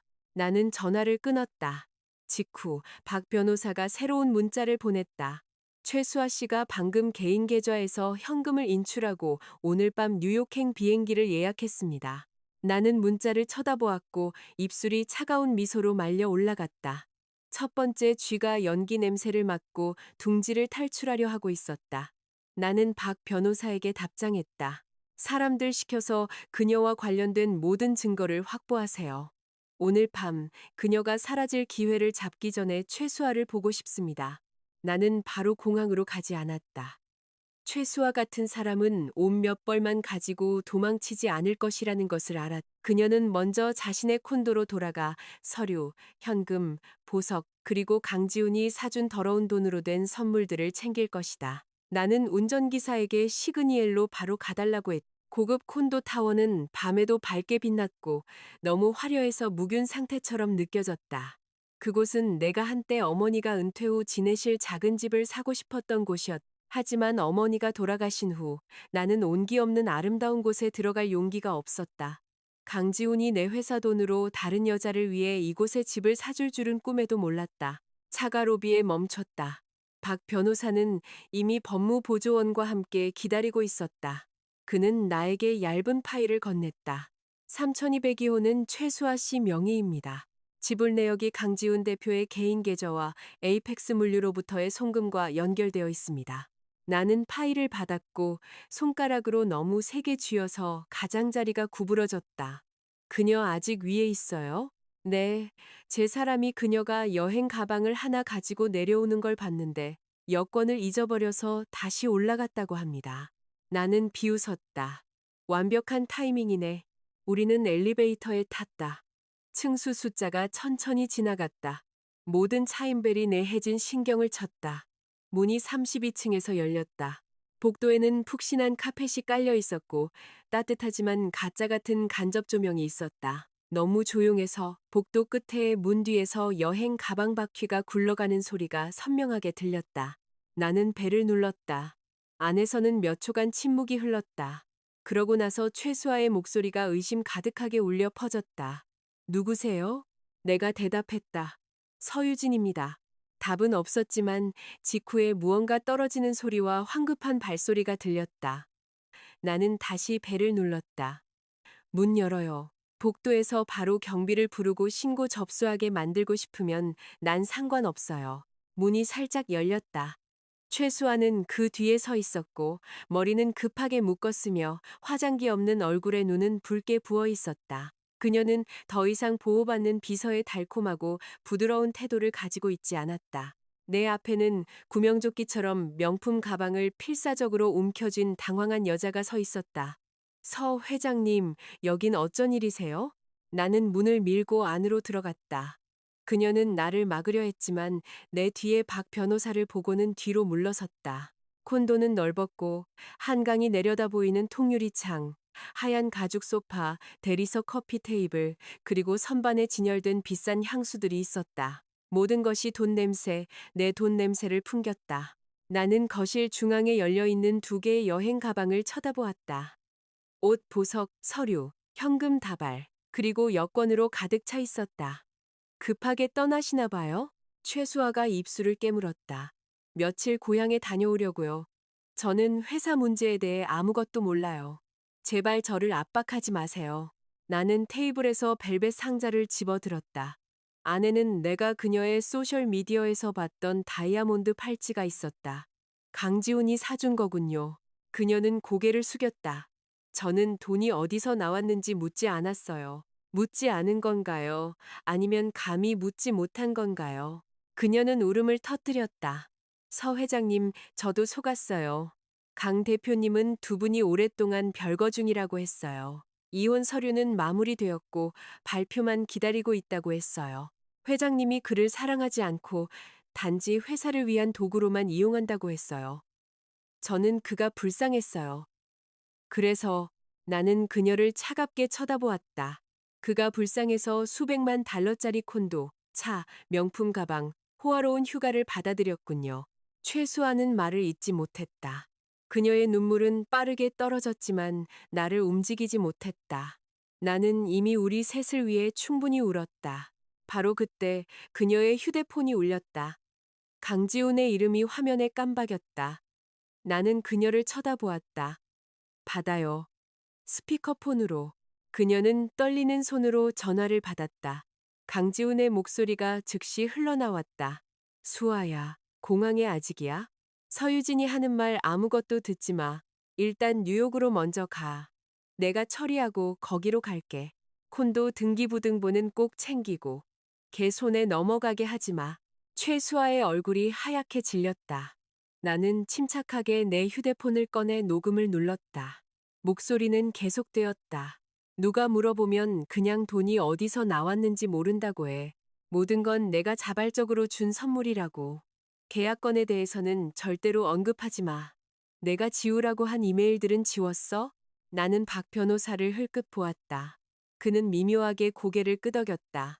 그걸로 충분해. 최수아가 흐느끼며 무너져 내렸다. 지훈 씨, 서 회장님이 바로 여기 계세요. 상대방은 죽은 듯이 조용해졌다. 몇 초 후 전화가 끊겼다. 나는 벨벳 상자를 테이블 위에 다시 놓고 최수아를 쳐다보았다. 두 가지 선택지가 있어요. 하나, 계속 그를 보호하고 그와 함께 가라앉는 것. 둘, 모든 이메일, 문자 메시지, 은행 거래 내역, 그리고 당신이 아는 모든 것을 내 변호사에게 넘기는 것. 당신을 봐주겠다고 약속하지는 않겠지만 당신의 협조는 기록해둘 수 있어요. 그녀는 바닥에 주저앉아 얼굴을 손에 묻고 히스테리하게 흐느꼈다. 한참 후 그녀는 떨리는 손으로 여행 가방에서 노트북을 꺼내 내 앞에 놓았다. 백업해뒀어요. 언젠가 그가 날 버릴까봐 두려워서 모든 걸 보관했어요. 나는 화면이 켜지는 것을 지켜보았다. 폴더에 이어 폴더가 나타났다. 에이펙스 물류 2021, 어머니께 송금한 실제 가격, 최수아 콘도, 강지훈 문자, 모든 파일 이름은 내 결혼에 관해 밝히는 또 다른 목과 같았다. 최수아는 바닥에 웅크리고 앉아 무릎을 껴안고 있었고 목소리는 갈라져 있었다. 서 회장님, 처음에는 정말 회사 돈인 줄 몰랐어요. 강 대표님은 그게 자신의 개인 보너스, 투자 수익이라고 했어요. 나는 그녀를 쳐다보지 않았다. 콘도를 받았을 때는 몰랐지만 나중에는 알았겠지. 그녀는 고개를 숙이고 있었다. 그 침묵이 그녀의 대답이었다. 나는 그녀와 강지훈 사이의 채팅 기록을 열었다. 그 안에서 최수아는 명시적으로 물었다. 이렇게 많은 돈을 송금해도 안전해요? 서유진이 알면 우린 죽은 목숨이에요. 강지훈은 답했다. 걘 대규모 계약에만 신경 써. 자잘한 공급 라인은 절대 확인 안 해. 걱정 마. 그것을 읽자 내 손바닥이 얼음장처럼 차가워졌다. 그에게 내 신뢰는 단지 그가 이용할 허점이었을 뿐이다. 박 변호사는 안경을 고쳤으며 엄격하게 전문적인 어조로 말했다. 서 회장님, 이 이메일들은 강 대표가 계약 가격 인상을 지시하고 최수아에게 증거 인멸을 지시했다는 것을 증명합니다. 두 상가 구매와 관련하여 강 여사에게 전달된 이메일도 있습니다. 나는 최수아에게 돌아섰다. 또 뭐 있죠? 그녀는 몸을 떨었다. 그게 다예요. 제가 겨우 저장한 게 그게 다예요. 나는 그녀의 눈을 똑바로 쳐다보았다. 당신은 그가 당신을 버릴까봐 이걸 보관했어. 당신처럼 신중한 사람이 쉽게 접근할 수 있는 폴더 몇 개만 보관했을 리 없어. 협조하고 싶다면 날 시험하지 마. 신선한 눈물이 그녀의 눈에서 흘러나왔다. 그녀는 여행 가방으로 기어가 화장품 가방의 바닥 안감을 파헤쳐 작은 검은색 USB 드라이브를 꺼냈. 그녀의 손은 너무 심하게 떨려서 거의 떨어뜨릴 뻔했다. 이건 음성 녹음이에요. 강 대표님이 한 번은 술에 취해서 거실에서 어머니와 이야기하고 있었어요. 무서워서 녹음했어요. 나는 USB 드라이브를 받았다. 박 변호사는 즉시 그의 보조 노트북에 꽂았다. 몇 초 후 강지훈의 목소리가 그의 내연녀를 위해 사준 호화로운 콘도를 가득 채웠다. 그의 목소리는 술에 취해 어눌했지만 모든 단어는 면도날처럼 날카로웠다. 엄마, 걱정 마. 서유진은 아무것도 몰라. 내가 그 계약들 주무를 수 있어. 2년만 더 자본을 빼낼 시간을 줘. 그럼 회사를 빈 껍데기로 만들어버릴 거야. 우리가 이혼할 때쯤이면 걘 죽은 시체로는 아무것도 못할걸. 강 여사의 목소리가 차갑고 탐욕스럽게 끼어들었다. 걔 주식은 어쩌고 너무 많이 가지고 있어서 마음이 안 놓여. 방법을 찾고 있어. 압박해서 대리 서명을 받아낼 수 있으면 시간을 두고 빼돌릴 수 있어. 그게 안 되면 그냥 개부림을 이용해서 계속 무너뜨리는 거지. 걔 같은 여자들은 겉으로는 강한 척하지만 속으로는 남편을 잃을까봐 두려워하거든. 나는 완전히 미동도 없이 앉아 있었다. 고통의 절대적인 바닥을 느꼈다고 생각했지만 알고 보니 훨씬 더 깊은 심연이 있었다. 10년 동안 나는 단지 바람 피우는 남편과 산 것이 아니었다. 나는 내 회사의 피를 말려 나를 빈 껍데기와 함께 내팽개칠 정확한 나를 계산하는 기생충과 함께 살았던 것이다. 그는 내가 피로에 지쳐오는 밤에 나를 안고 속삭였. 쉬어. 내가 있잖아. 그 모든 시간 동안 등 뒤에서 칼을 갈고 있었던 것이다. 최수아가 큰 소리로 울부짖었다. 정말 죄송해요, 서 회장님. 제가 잘못한 거 알지만 그도 저를 속였어요. 저와 결혼할 거라고 했어요. 회장님은 이름뿐인 아내라고 했어요. 그의 어머니가 이미 저를 받아들였다고 했어요. 나는 일어서서 그녀에게 바로 다가갔다. 당신은 사랑에 눈이 먼 게 아니야. 탐욕에 눈이 멀었지. 당신은 그의 돈, 그의 권력, 집, 차를 보고 당신이 이겼다고 생각했어. 이제 졌으니 자신을 피해자라고 부르는 거야. 그녀는 조용히 흐느꼈고 감히 반박하지 못했다. 나는 더 이상 그녀의 울음소리를 듣고 싶지 않았다. 나는 박 변호사에게 돌아섰다. 모든 데이터를 확보하세요. 내일 아침에 독립감사관에게 보내고 정식 형사 고소장을 작성하세요. 최수아를 위한 협조 합의서를 작성하되 더러운 자금과 관련된 모든 자산은 동결해야 합니다. 최수아의 고개가 번쩍 들렸다. 서 회장님, 이 콘도는 나는 거대한 방, 비싼 가구, 가짜 따뜻한 조명을 둘러보았다.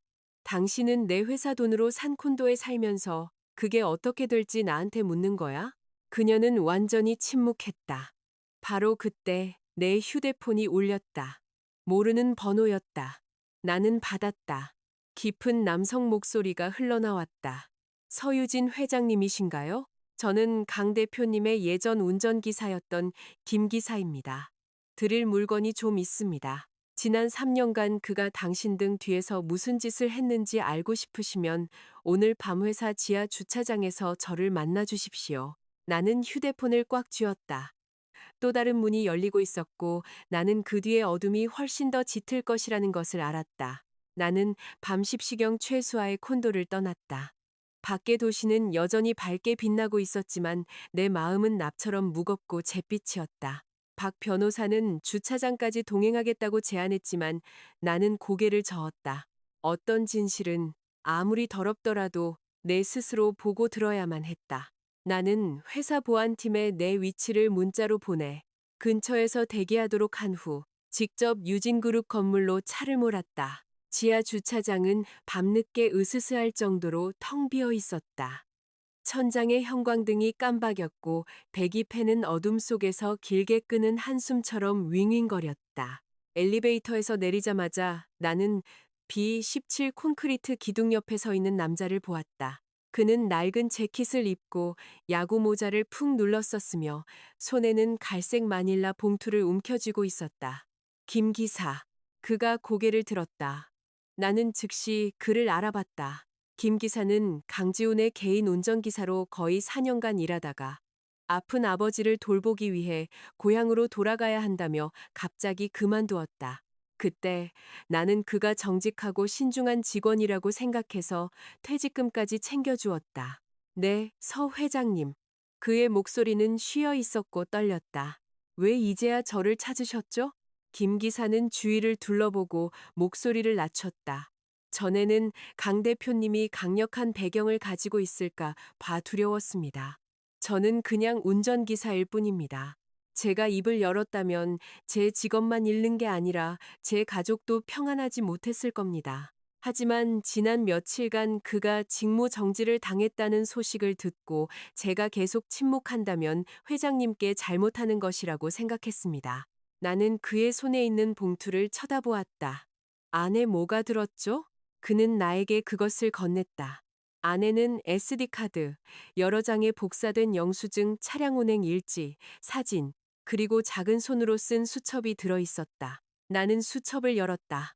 날짜, 장소, 호텔, 레스토랑, 콘도 단지들이 페이지를 가득 채우고 있었다. 강지훈이 교회에서 고객을 접대하고 있다고 나에게 말한 날들이 있었지만 운행 일지에는 김 기사가 그와 최수아를 양평의 한 리조트로 데려다 준 것으로 기록되어 있었다. 그가 늦은 회의에 참석한다고 주장한 밤들이 있었지만 김 기사는 새벽 2시에 최수아의 콘도에 글을 내려준 것으로 기록했다. 나는 수첩을 꽉 쥐었다. 이것은 그의 불륜을 증명했지만 나는 더 많은 것이 필요했다. 김 기사가 재빨리 고개를 끄덕이며 사진 몇 장을 꺼냈다. 그리고 이것. 3년 전 강 대표님은 서초동의 한 법무사 사무실을 자주 방문했습니다. 저는 그가 전화하는 것을 엿들었습니다. 위조 서류 같았습니다.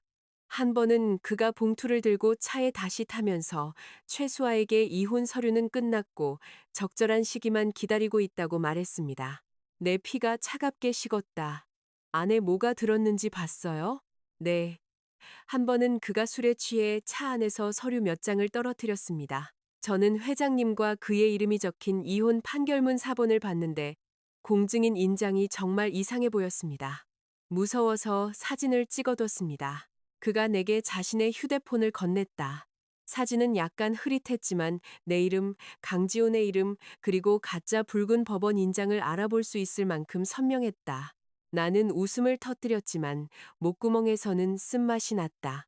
그래서 소위 이혼이라는 것은 단지 그의 내연녀를 속이기 위한 달콤한 말이 아니었다. 그는 나를 그의 삶에서 법적으로 지우기 위해 진정으로 위조된 법률 문서를 준비했던 것이다. 김 기사가 마른 침을 삼키며 계속했다. 서 회장님, 한 가지 더 있습니다. 중요한 것인지는 모르겠습니다. 약 반년 전 강 대표님은 에이펙스 물류의 이사인 박 이사라는 사람과 여러 번 만났습니다. 그들은 차 안에서 제가 듣지 못할 것이라고 생각하고 이야기했습니다.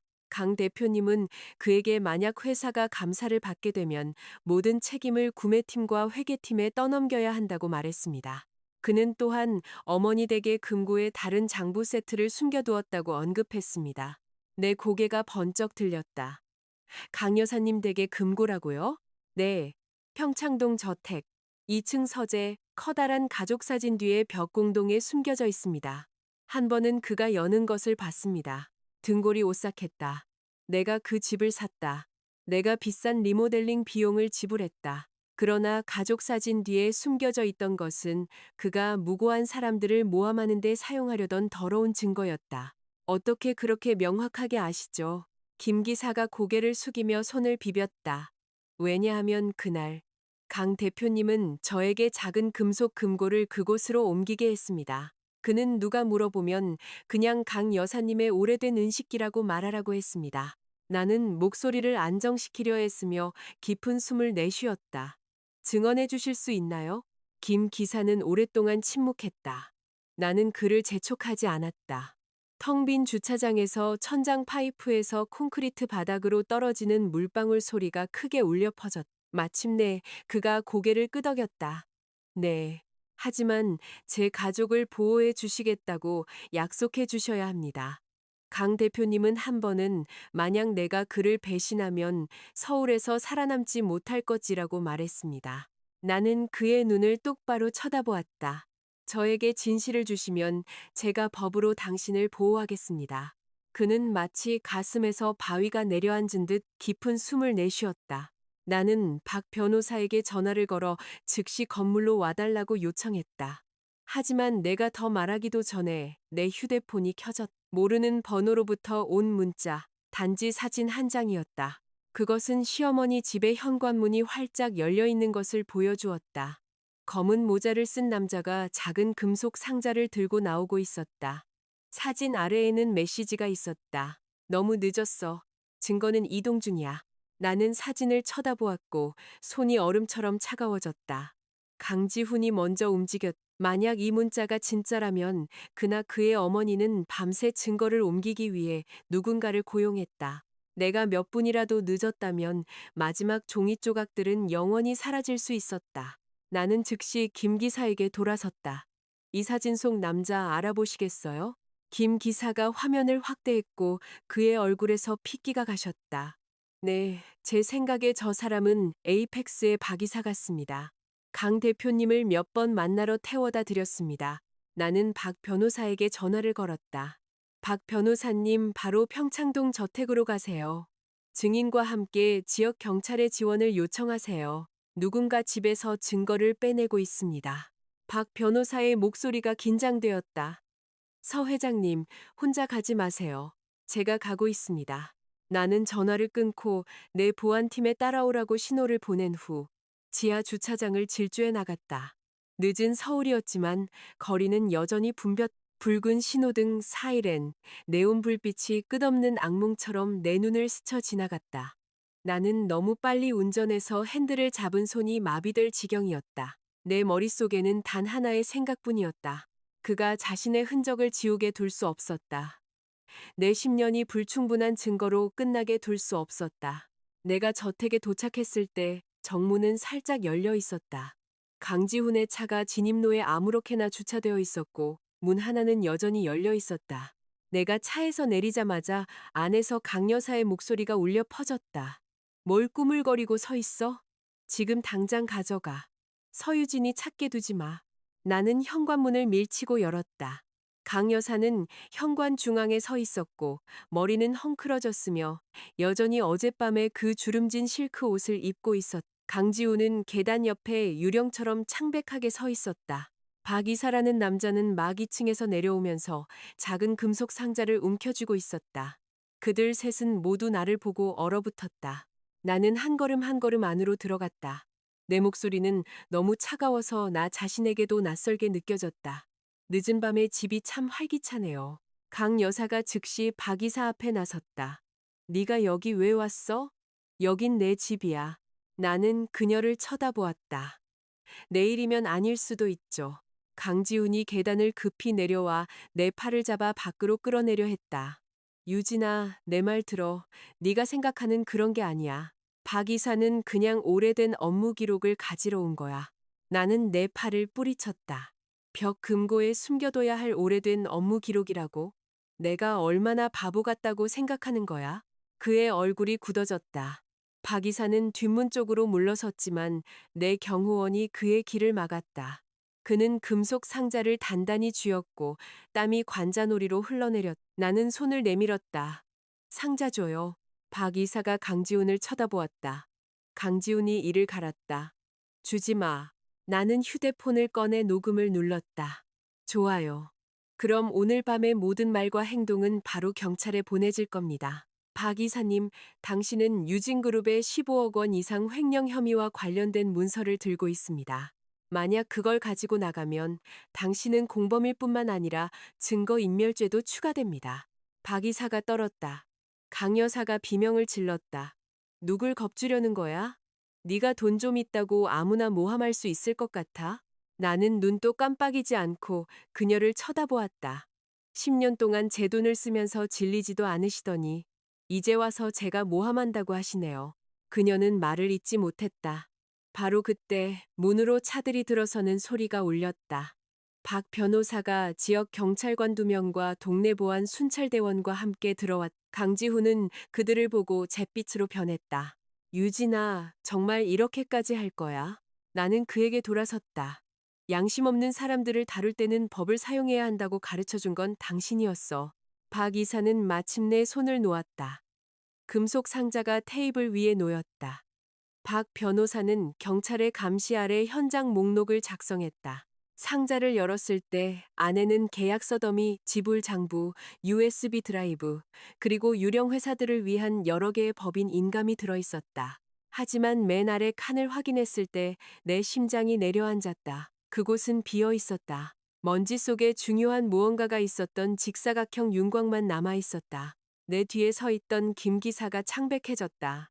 이게 아닌데. 지난번에는 거기에 빨간색 파일 폴더가 있었어요. 나는 강지훈을 향해 고개를 휙 돌렸다. 그는 고개를 숙이고 있었지만 입가가 경련하며 아주 작은, 더섭는 미소를 지었다. 그러나 그것만으로도 나는 이해하기에 충분했다. 그는 내가 도착하기 전에 미끼와 바꿔치기를 했다. 나는 그에게 바로 다가가 목소리를 낮췄다. 빨간 폴더, 어디 있어? 그는 나를 쳐다보았고 그의 눈에서는 마침내 순수한 광기가 터져나왔다. 알고 싶어? 무릎 꿇고 빌어봐. 나는 한때 내 남편이었던 남자를 쳐다보았다. 갑자기 놀라울 정도로 침착해졌다. 궁지에 몰린 남자가 굴욕감을 이용해 자신의 마지막 권력을 붙잡으려 하고 있었. 나는 대답하지 않았다. 단지 박 변호사에게 돌아섰다. 카메라 확인해 주세요. 정문 카메라, 거리 카메라. 저 빨간 폴더가 어디로 갔는지 알고 싶어요. 강지훈이 쉰 목소리로 웃었다. 너무 늦었어, 유진아. 몇 판은 이겼지만 게임 전체를 이긴 건 아니야. 나는 그를 쳐다보았다. 그럼 계속 게임을 하지. 하지만 이건 기억해. 모든 신뢰를 잃은 사람은 더 이상 두려워할 게 없어. 나는 새벽 2시경 평창동 저택을 떠났다. 내 차 뒷좌석에는 금속 상자가 증거물 봉투에 봉인되어 있었지만 내 머릿속에는 오직 빈 맨 아래 칸과 강지훈의 뒤틀린 미소만 보였다. 그 빨간 폴더는 분명 가장 중요한 지렛대를 담고 있었을 것이다. 그렇지 않았다면 그는 감히 그것을 나에게 도전하는 마지막 카드로 사용하지 않았을 것이다. 박 변호사는 내 옆에 앉아 동네 보안 영상을 검토하기 위해 계속해서 연락처에 전화를 걸었다. 나는 창밖으로 어둠 속으로 사라지는 나무들을 쳐다보았다. 내 마음은 무서울 정도로 평온했다. 과거에는 강지훈이 나에게 냉담하게 굴면 내가 뭘 잘못했는지 밤새도록 고민하며 잠을 설쳤다. 지금 그가 증거를 숨기고 나를 도발하는데도 나는 전혀 고통을 느끼지 못했다. 여자의 마음이 죽으면 남는 것은 눈물이 아니라 절대적인 명료함이다. 박 변호사의 휴대폰이 울렸다. 그가 받았고 그의 표정이 즉시 변했다. 서 회장님, 정문 카메라에 오후 9시 42분에 무언가 포착되었습니다. 강 여사가 퀵서비스 기사로 보이는 중년 여성에게 커다란 빨간 봉투를 건넸습니다. 오토바이 번호판이 일부 가려졌지만 이웃집 카메라에 더 나은 각도가 있을 수 있습니다. 나는 그에게 돌아섰다. 그 여자는 누구죠? 아직 확인 중입니다. 하지만 이상한 점이 있습니다. 강지훈 대표는 그 여자가 떠난 후에야 박 이사에게 금속 상자를 가지러 오라고 전화했습니다. 상자는 단지 미끼였던 것 같습니다. 나는 눈을 감았다. 강지훈은 아직도 머리가 좀 돌아갔다. 그는 내가 금고를 추적할 것이라는 것을 알았고, 그래서 의도적으로 내가 증거의 일부를 압수하게 하는 동안 가장 중요한 조각은 먼저 보내버렸다. 하지만 그 중년 여성은 누구였을까? 친척, 전 직원, 아니면 신디케이트의 또 다른 연결고리?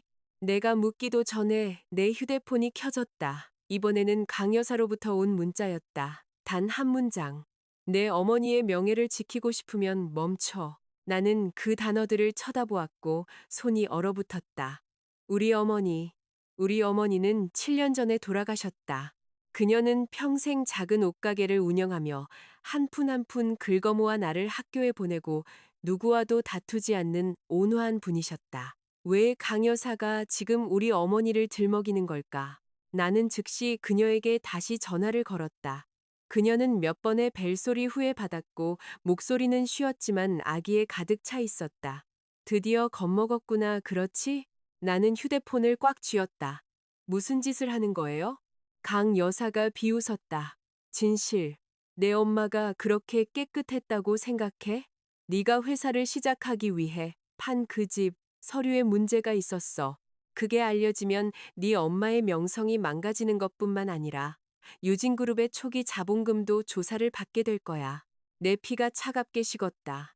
그 집은 어머니가 돌아가시기 전에 나에게 남겨주신 재산이었다. 그녀가 직접 나에게 등기를 넘겨주셨고 나는 그것을 팔아 자본금을 마련했다. 모든 것은 공증을 거쳤다. 나는 단 한 번도 의심한 적이 없었다. 지어내시는 거죠. 내가 지어내는지 아닌지는 내 변호사한테 물어봐. 빨간 폴더는 내 사람 손에 있어. 계속 우리 가족을 밀어붙이면 내일 재계 전체는 서유진 회장이 사기성 있고 분쟁의 소지가 있는 부동산 위에 제국을 세웠다는 걸 알게 될 거야. 나는 배경에서 강지훈의 당황한 목소리를 똑똑히 들었다. 엄마, 그만해. 강 여사가 소리쳤다. 닥쳐. 걔가 우리를 죽음으로 몰아넣고 싶으면 나도 걔를 같이 끌고 내려갈 거야. 전화가 끊겼다. 나는 몇 초간 미동도 없이 앉아 있었다. 전혀 다른 종류의 고통이 가슴에서 솟구쳤다. 강지훈 때문이 아니라 우리 어머니 때문이었다. 사람들이 내 이름을 진흙탕에 끌어넣는 것은 견딜 수 있었지만 그들이 우리 어머니의 기억을 그곳으로 끌어들이는 것은 용납할 수 없었다. 박 변호사가 나를 쳐다보았다. 서 회장님, 심각하군요. 섣불리 믿지 마세요. 이것들은 위조된 서류일 수 있습니다. 하지만 감히 그것을 이용해 당신을 협박한다면 그들은 철저히 준비했을 겁니다. 제가 그 해의 부동산 기록을 다시 확인해 보겠습니다. 나는 고개를 저었다. 단순히 확인만 하지 마세요. 옛날 공증인을 찾고 구청 기록 보관소를 찾고 그 부동산 역사에 이름이 붙었던 사람은 누구든 찾으세요. 그들이 뭘 파헤쳤고 뭘 위조했는지 알고 싶어요. 우리가 유진그룹 본사 앞에 차를 세웠을 때 박 변호사의 보조원이 이웃집 카메라에서 찍은 비디오 클립을 보내왔다. 빨간 봉투를 받은 여성은 헬멧을 쓰기 위해 몇 초간 마스크를 내렸다. 나는 화면을 확대했고 그 얼굴은 나를 얼어붙게 만들었다. 그것은 마사 내가 결혼하던 해에 그만둔 우리 어머니의 전 가사도우미였다. 어머니가 돌아가신 날 그녀는 가장 먼저 도착해서 옛집을 청소했다. 내 손바닥이 얼음장처럼 차가워졌다. 만약 마사가 관련되어 있다면 강씨 가족의 음모는 훨씬 더 일찍 시작되었을지도 모른다. 내가 강지훈의 불륜을 발견하기 훨씬 전에 나는 박 변호사를 쳐다보았다. 오늘 밤 그녀가 사라지기 전에 마사를 찾으세요. 박 변호사는 즉시 그의 팀에게 마사의 옛 주소를 추적하도록 했다. 그녀는 공업교회의 작은 집에 살았었지만 우리가 도착했을 때 문은 자물쇠로 잠겨 있었다. 이웃들은 그녀가 1시간도 채 안 되어 커다란 더플백을 들고 퀵서비스를 타고 고속버스 터미널로 갔다고 말했다. 나는 축축한 골목에 서서 녹슨문에 걸린 새 자물쇠를 쳐다보았다. 내 마음은 초가 갈수록 더 차가워졌다. 중요한 빨간 폴더가 옮겨지는 바로 그 순간에 전 가사도우미가 사라지다니. 누군가 이것을 우연이라고 부른다면 어린아이조차 믿지 않을 것이다. 박 변호사가 나에게 돌아섰다. 서 회장님, 그녀는 줄을 벗어나려 할지도 모릅니다. 오늘 밤 중서부나 동부로 향하는 버스 명단을 확인하도록 사람들을 시키겠습니다. 나는 고개를 저었다. 아니요. 그녀가 매우 민감한 문서를 가지고 있다면 바로 집으로 갈 만큼 어리석지는 않을 거예요. 그녀는 먼저 완전히 안전하다고 생각하는 곳을 찾을 겁니다. 나는 재빨리 마사에 대한 기억을 더듬었다. 어머니가 살아계실 때 마사는 파트타임 가사 도우미로 일하며 요리와 청소를 했고 어머니의 관절염이 심해질 때는 가끔 하룻밤을 묵기도 했다. 그녀는 조용하고 연약했으며 항상 고개를 숙이고 있었다. 어머니는 그녀를 불쌍히 여겨 아들의 병원비를 빌려주기까지 했다. 장례식 후 마사는 손주들을 돌보기 위해 고향으로 돌아가겠다며 갑자기 그만두었다. 그때 나는 슬픔에 잠겨 있어서 질문을 하지 않았다. 돌이켜보면 그녀의 사직은 마치 특정 임무를 막 마친 것처럼 너무나 완벽한 타이밍이었다. 갑자기 한 장소가 떠올랐다. 성유다 성당. 박 변호사가 나를 쳐다보았다. 어디요? 어머니가 살아계실 때 매달 강남의 성유다 성당에서 봉사하셨어요. 마사도 여러 번 따라갔죠. 만약 그녀가 겁에 질렸다면 그곳에 숨어 있을지도 몰라요. 40분도 채 안 되어 우리는 성당 앞에 차를 세웠다. 거의 새벽이었다. 옅은 안개가 오래된 돌 지붕을 덮고 있었다. 아침 종소리가 희미하게 공중에 울려 퍼졌다. 나는 돌처럼 무거운 마음으로 안뜰로 들어갔다. 한 나이 든 수녀님, 마리아 수녀님이 어머니의 이름을 듣고 나를 알아본 후 조용히 우리를 뒤편의 소박한 객실줄로 안내했다.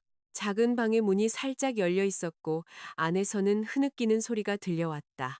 나는 문을 밀고 열었다. 마사는 나무 침대에 앉아 더플백을 가슴에 꼭 껴안고 있었다. 나를 보자 그녀는 순수한 공포에 질려 벌떡 일어섰고 얼굴에서 모든 핏기가 가셨다. 서 회장님, 제발 저를 강요하지 마세요. 저는 아무것도 몰라요. 나는 그녀의 팔에 있는 가방을 쳐다보았다. 아무것도 모른다면 왜 도망치는 거죠? 그녀는 가방을 더 꽉 껴안았고 눈은 충혈되어 있었다. 강요당했어요. 강 여사가 제가 돕지 않으면 몇 년 전에 제가 어머님께 진 빚을 받으러 사람들을 보내고 제 아들을 불법 도박으로 신고하겠다고 했어요. 저는 늙은 여자예요. 그냥 평화롭게 살고 싶을 뿐이에요. 나는 가까이 다가갔다. 내 목소리는 통제력을 잃지 않으려 애쓰며 떨렸다. 빨간 폴더는 어디 있죠? 마사가 눈물을 터뜨리며 타일 바닥에 무릎을 꿇었다. 죄송해요, 서 회장님. 제가 어머님께 잘못했지만 그 안의 파일들은 전적으로 진짜는 아니에요. 그들은 제가 어머님이 친척에게서 집을 사기쳤고 그 돈으로 사업 자금을 댔다는 진술서에 서명하게 만들었어요. 하지만 그건 사실이 아니에요. 어머님은 누구도 사기친 적이 없어요. 그 집은 할머니께서 정당하게 남겨주신 거예요. 목이 메었다. 그럼 왜 서명했어요? 격렬하게 떨며 그녀는 가방을 열고 빨간 폴더를 꺼냈다. 안에는 진술서, 몇 장의 복사된 오래된 토지 등 기부, USB에 담긴 음성 녹음, 그리고 그녀의 서명이 있는 약속어음이 들어 있었다. 왜냐하면 그들은 제가 거짓말하는 녹음을 가지고 있었어요. 그들은 제가 따르지 않으면 그것을 공개하겠다고 했어요. 너무 무서워서 강 여사의 돈을 받았어요. 하지만 어젯밤 이걸 가지고 떠나면서 계속 어머님 생각이 났어요. 어머님은 한 번 제 아들 목숨을 구해주셨어요. 그들이 어머님의 이름을 더럽히게 둘 수는 없었어요. 나는 폴더를 받았다. 내 손이 떨렸다. 안의 문서들은 절반의 진실과 거짓이 섞여 교묘하게 위조되었다. 엄격한 조사를 거치면 법정에서 버티지 못하겠지만 온라인에서 어머니의 명성을 파괴하고 나에게 의심의 눈초리를 던지고 강지훈이 나를 진흙탕으로 함께 끌고 내려가기에는 충분하고도 남았다. 나는 마사를 쳐다보았다. 이것에 대해 증언해 주시겠어요? 그녀는 고개를 숙이고 비통하게 울었다. 할게요. 제 아이들과 손주들만 보호해 주세요. 나는 박 변호사에게 돌아섰다. 즉시 진술서를 작성하세요. 음성과 비디오로 기록하고 폴더 전체를 봉인하세요. 오늘 아침 첫 번째로 보충 형사 고발을 제기할 겁니다. 하지만 바로 그 순간 내 휴대폰이 울렸다. 강지훈이었다. 나는 스피커폰으로 설정했다. 그의 목소리가 쉬고 오싹하게 흘러나왔. 유진아 마사 찾았구나. 그렇지? 네가 이겼다고 생각해? 나 지금 회사에 있어. 30분 안에 여기 오지 않으면 유진그룹을 날려버릴 거야. 말 그대로 나는 얼어붙었다. 전화기 저편에서는 화재 경보기에 꿰뚫는 듯하고 귀청이 터질 듯한 비명이 들려왔다. 나는 해가 완전히 뜨기 전에 성유다 성당을 뛰쳐나왔다. 성당의 종소리가 내 뒤에서 부드럽게 울렸지만 내 머릿속에는 오직 강지훈의 휴대폰에서 울려 퍼지는 화재 경보기에 꿰뚫는 듯한 비명뿐이었다. 박 변호사는 즉시 건물 보안팀에 연락하고 당국에 신고했다. 나는 차에 앉아 심장이 가슴에서 터져 나올 듯이 뛰었다. 강지훈을 뼛속까지 증오했지만 한 가지는 이해했다. 유진그룹은 단지 내 회사가 아니었다. 그곳에는 수백 명의 직원들, 고객 기록, 프로젝트 데이터, 그리고 무고한 사람들의 노력이 담겨 있었다. 만약 그가 정말로 모든 것을 함께 끌고 내려갈 만큼 미쳤다면 나는 늦게 도착한 나 자신을 절대 용서하지 못할 것이다. 건물에 접근하는 거리에 들어서자 이미 소방차와 경찰 순찰차에 번쩍이는 불빛을 볼 수 있었다. 보안 요원들이 야간 근무자들을 대피시키고 있었다. 어떤 사람들은 노트북을 움켜쥐고 있었다. 제복을 입은 유지보수 직원들이 보도에서 떨며 서 있었다. 나는 차문을 활짝 열었다. 살을 내는 아침바람이 내 얼굴을 때렸다. 보안팀장이 창백한 얼굴로 나에게 달려왔다. 서 회장님, 26층에서 화재 경보가 울렸지만 심한 연기는 보이지 않습니다. 강 대표님이 대표이사 사무실 안에 잠겨 있습니다. 아무도 들여보내지 않습니다. 회장님만 보겠다고 합니다. 나는 주먹을 꽉 쥐었다. 갇힌 사람 있나요? 아니요, 완전히 대피했습니다. 하지만 그가 문을 열지 않습니다. 박 변호사가 내 팔을 잡았다. 서 회장님, 혼자 올라가지 마세요. 경찰이 처리하게 하세요. 나는 한때 강지훈의 사무실이었던 높은 층을 올려다보았다. 그 방은 우리가 첫 계약을 축하하며 건배했던 날을 목격했고 내가 그를 최수아와 함께 잡았던 곳이었다. 나는 그가 협상하기 위해 나를 부른 것이 아니라는 것을 알았다. 그는 내가 그의 마지막 비참한 몰락을 목격하기를 원했다. 그는 내가 그가 만든 광기 속으로 나를 끌어들이기를 원했다. 올라갈게요. 하지만 혼자는 아니에요. 경찰관 2명이 나를 VIP 엘리베이터로 동행했다. 박 변호사는 그의 휴대폰이 이미 녹화 중인 채로 뒤따랐다. 위로 올라갈수록 경보음은 더 크게 울렸다. 엘리베이터 문이 열렸을 때 26층 복도는 붉은 스트로브 라이트로 번쩍이고 있었다. 공기 중에는 타는 플라스틱 냄새가 희미하게 감돌았는데 전기 장비에서 나는 것인지 그가 무언가를 태운 것인지 불분명했다. 대표이사 사무실 문은 빗장이 걸려 있었다. 안에서는 강지훈의 쉰 웃음소리가 울려 퍼졌다. 서유진 왔어? 나는 문 앞에 섰다. 왔어. 열어. 한 경찰관이 나에게 뒤로 물러서라고 손짓한 후 소리쳤다. 강지훈 씨, 문 열고 협조하십시오. 타인을 위협하는 모든 행위는 최대한의 법적 조치에 직면하게 될 것입니다. 안에서는 몇 초간 침묵이 흘렀고 무언가 깨지는 소리가 뒤따랐다. 법적 조치? 너희들은 걔가 돈이 있으니까 여기 있는 거잖아. 모두 걔 편이야. 나는 눈을 감았다가 떴다. 지훈 씨, 날 보고 싶으면 문 열어. 남자로서 일말의 자존심이라도 남아있다면 자물쇠 뒤에 숨지 마. 그 문장은 그의 마지막 자존심 신경을 건드린 것 같았다. 빗장이 찰칵하며 열렸다. 경찰관들은 즉시 전술적 위치를 잡았다. 나는 그들 뒤에 서서 안을 들여다보았다. 사무실은 혼돈 상태였다. 파일들이 바닥에 흩어져 있었고 커튼 모서리는 그을렸으며 소화기가 책상 옆에 굴러다니고 있었다. 강지우는 책상 옆에 서 있었고 셔츠는 주름졌으며 눈은 충혈되었고 USB 드라이브와 구겨진 종이 몇 장을 움켜쥐고 있었다. 책상 위에는 회사의 10주년을 기념하는 액자 사진이 박살나 있었다. 유리의 금은 내 웃는 얼굴을 똑바로 가로질렀다. 그는 나를 보고 웃음을 터뜨렸다. 네가 이겼어, 유진아. 회사도, 집도, 돈도 되찾았잖아. 또 뭘 원해? 네가 한 짓에 대해 대가를 치르길 원해. 그는 고개를 저으며 더 크게 웃었다. 아니, 넌 내가 무릎 꿇기를 원해. 내가 너한테 졌다고 인정하기를 원하지. 하지만 내가 왜 널 배신했는지 알아? 내 옆에서는 내가 남자로 느껴진 적이 한 번도 없었기 때문이야. 넌 너무 유능하고 너무 차갑고 너무 손댈 수 없어. 난 10년 동안 내 옆에 서 있었지만 그림자 외에는 아무것도 아니라고 느꼈어. 가슴이 답답해졌지만 사랑 때문은 아니었다. 결국 그는 여전히 자신의 열등감을 내 탓으로 돌리고 있었기 때문이었다. 나는 당신에게 그림자가 되라고 한 적 없어. 어둠 속에 서 있기로 선택한 건 당신이야. 그의 얼굴이 뒤틀렸다. 그는 USB를 들어 올렸다. 여기 장부 백업이 있어. 내가 모든 걸 잃으면 평화로운 나를 기대하지 마. 나는 절대적인 침착함으로 그를 쳐다보며 말했다. 마사가 자백했어. 빨간 폴더는 내 변호사한테 있어. 최수아는 모든 이메일을 넘겼어. 김 기사는 증언할 준비가 되어 있고 박 기사는 저택에서 구금되었어. 지훈 씨, 당신한테는 더 이상 쓸 카드가 없어. 그의 눈이 산산조각 났다.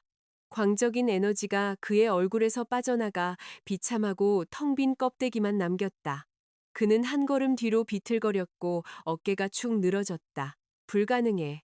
수아가 날 배신했어. 네가 먼저 모두를 배신했어. 그는 나를 쳐다보았고 입술이 떨렸다. 유진아, 내가 감옥에 가면 우리 엄마는 어떻게 살아? 내 마음이 얼음장처럼 차가워졌다. 그녀가 돌아가신 우리 엄마의 이름을 더럽히려 했을 때 내가 어떻게 살아갈지는 신경 썼어? 그것이 그를 침묵시켰다. 경찰이 다가가 그를 제압했다. 강지우는 저항하지 않았다. USB가 바닥에 떨어졌을 때 작은 딸깍 소리는 울려 퍼지는 화재 경보기에 묻혔다. 하지만 나에게는 그것은 거짓의 왕국이 무너지는 마지막 소리였다. 그들이 그를 지나쳐갈 때 그는 갑자기 멈춰서서 갈라진 속삭임으로 말했다. 정말 날 사랑한 적 있어?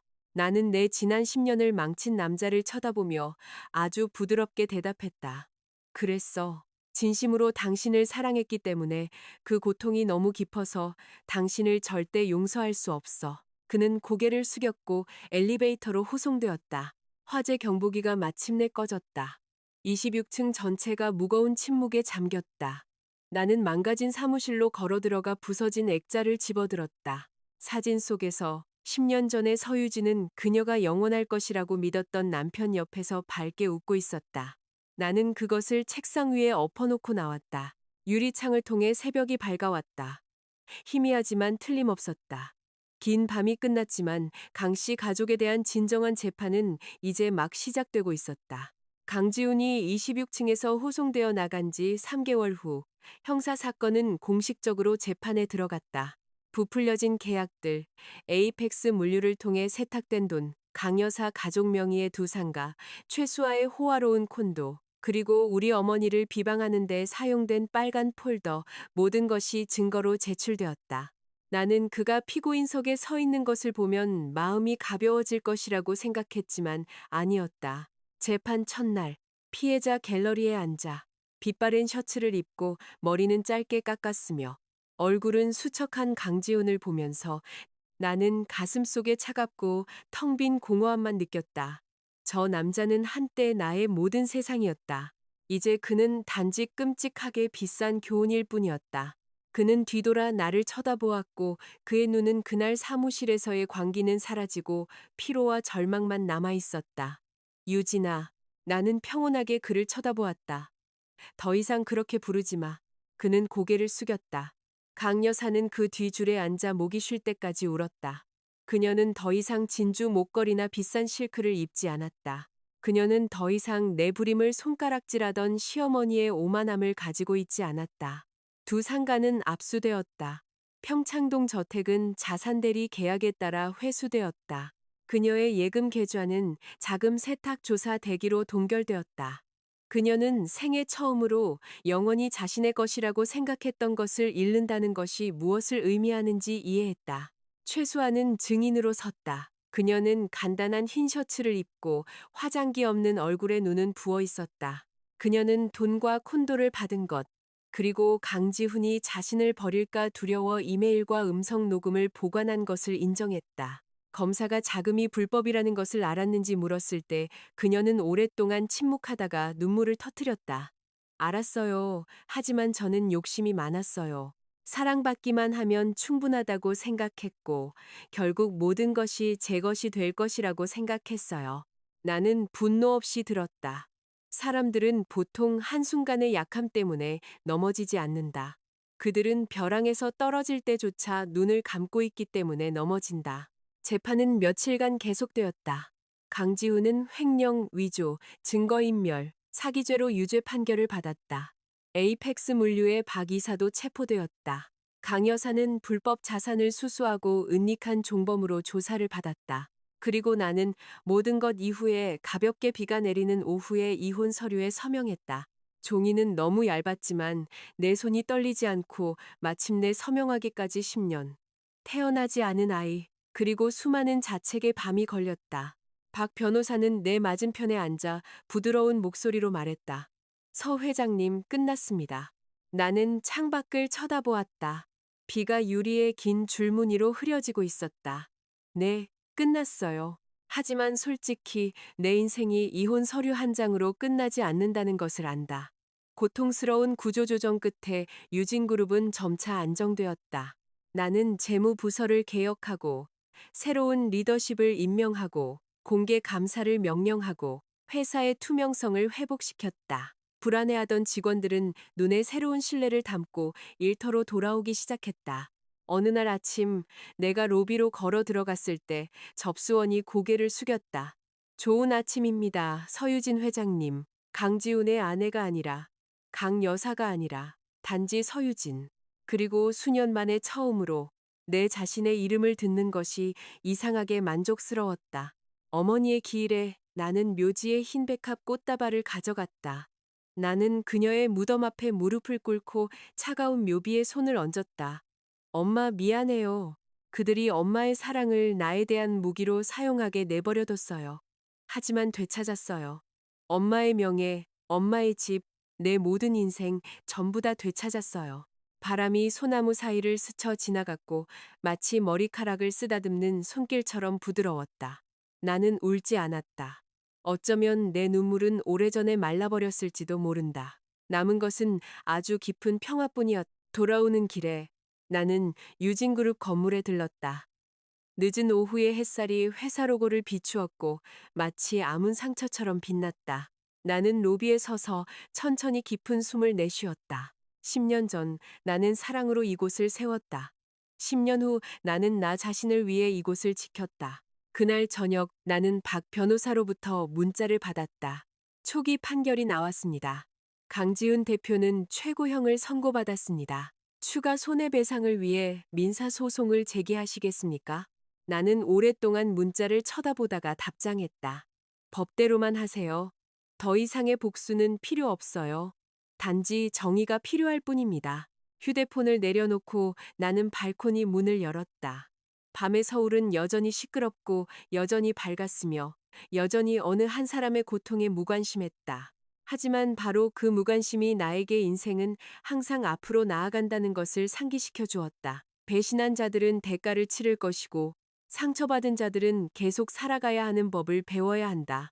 다른 누구에게 자신의 힘을 증명하기 위해서가 아니라 다시는 자신을 실망시키지 않기 위해서.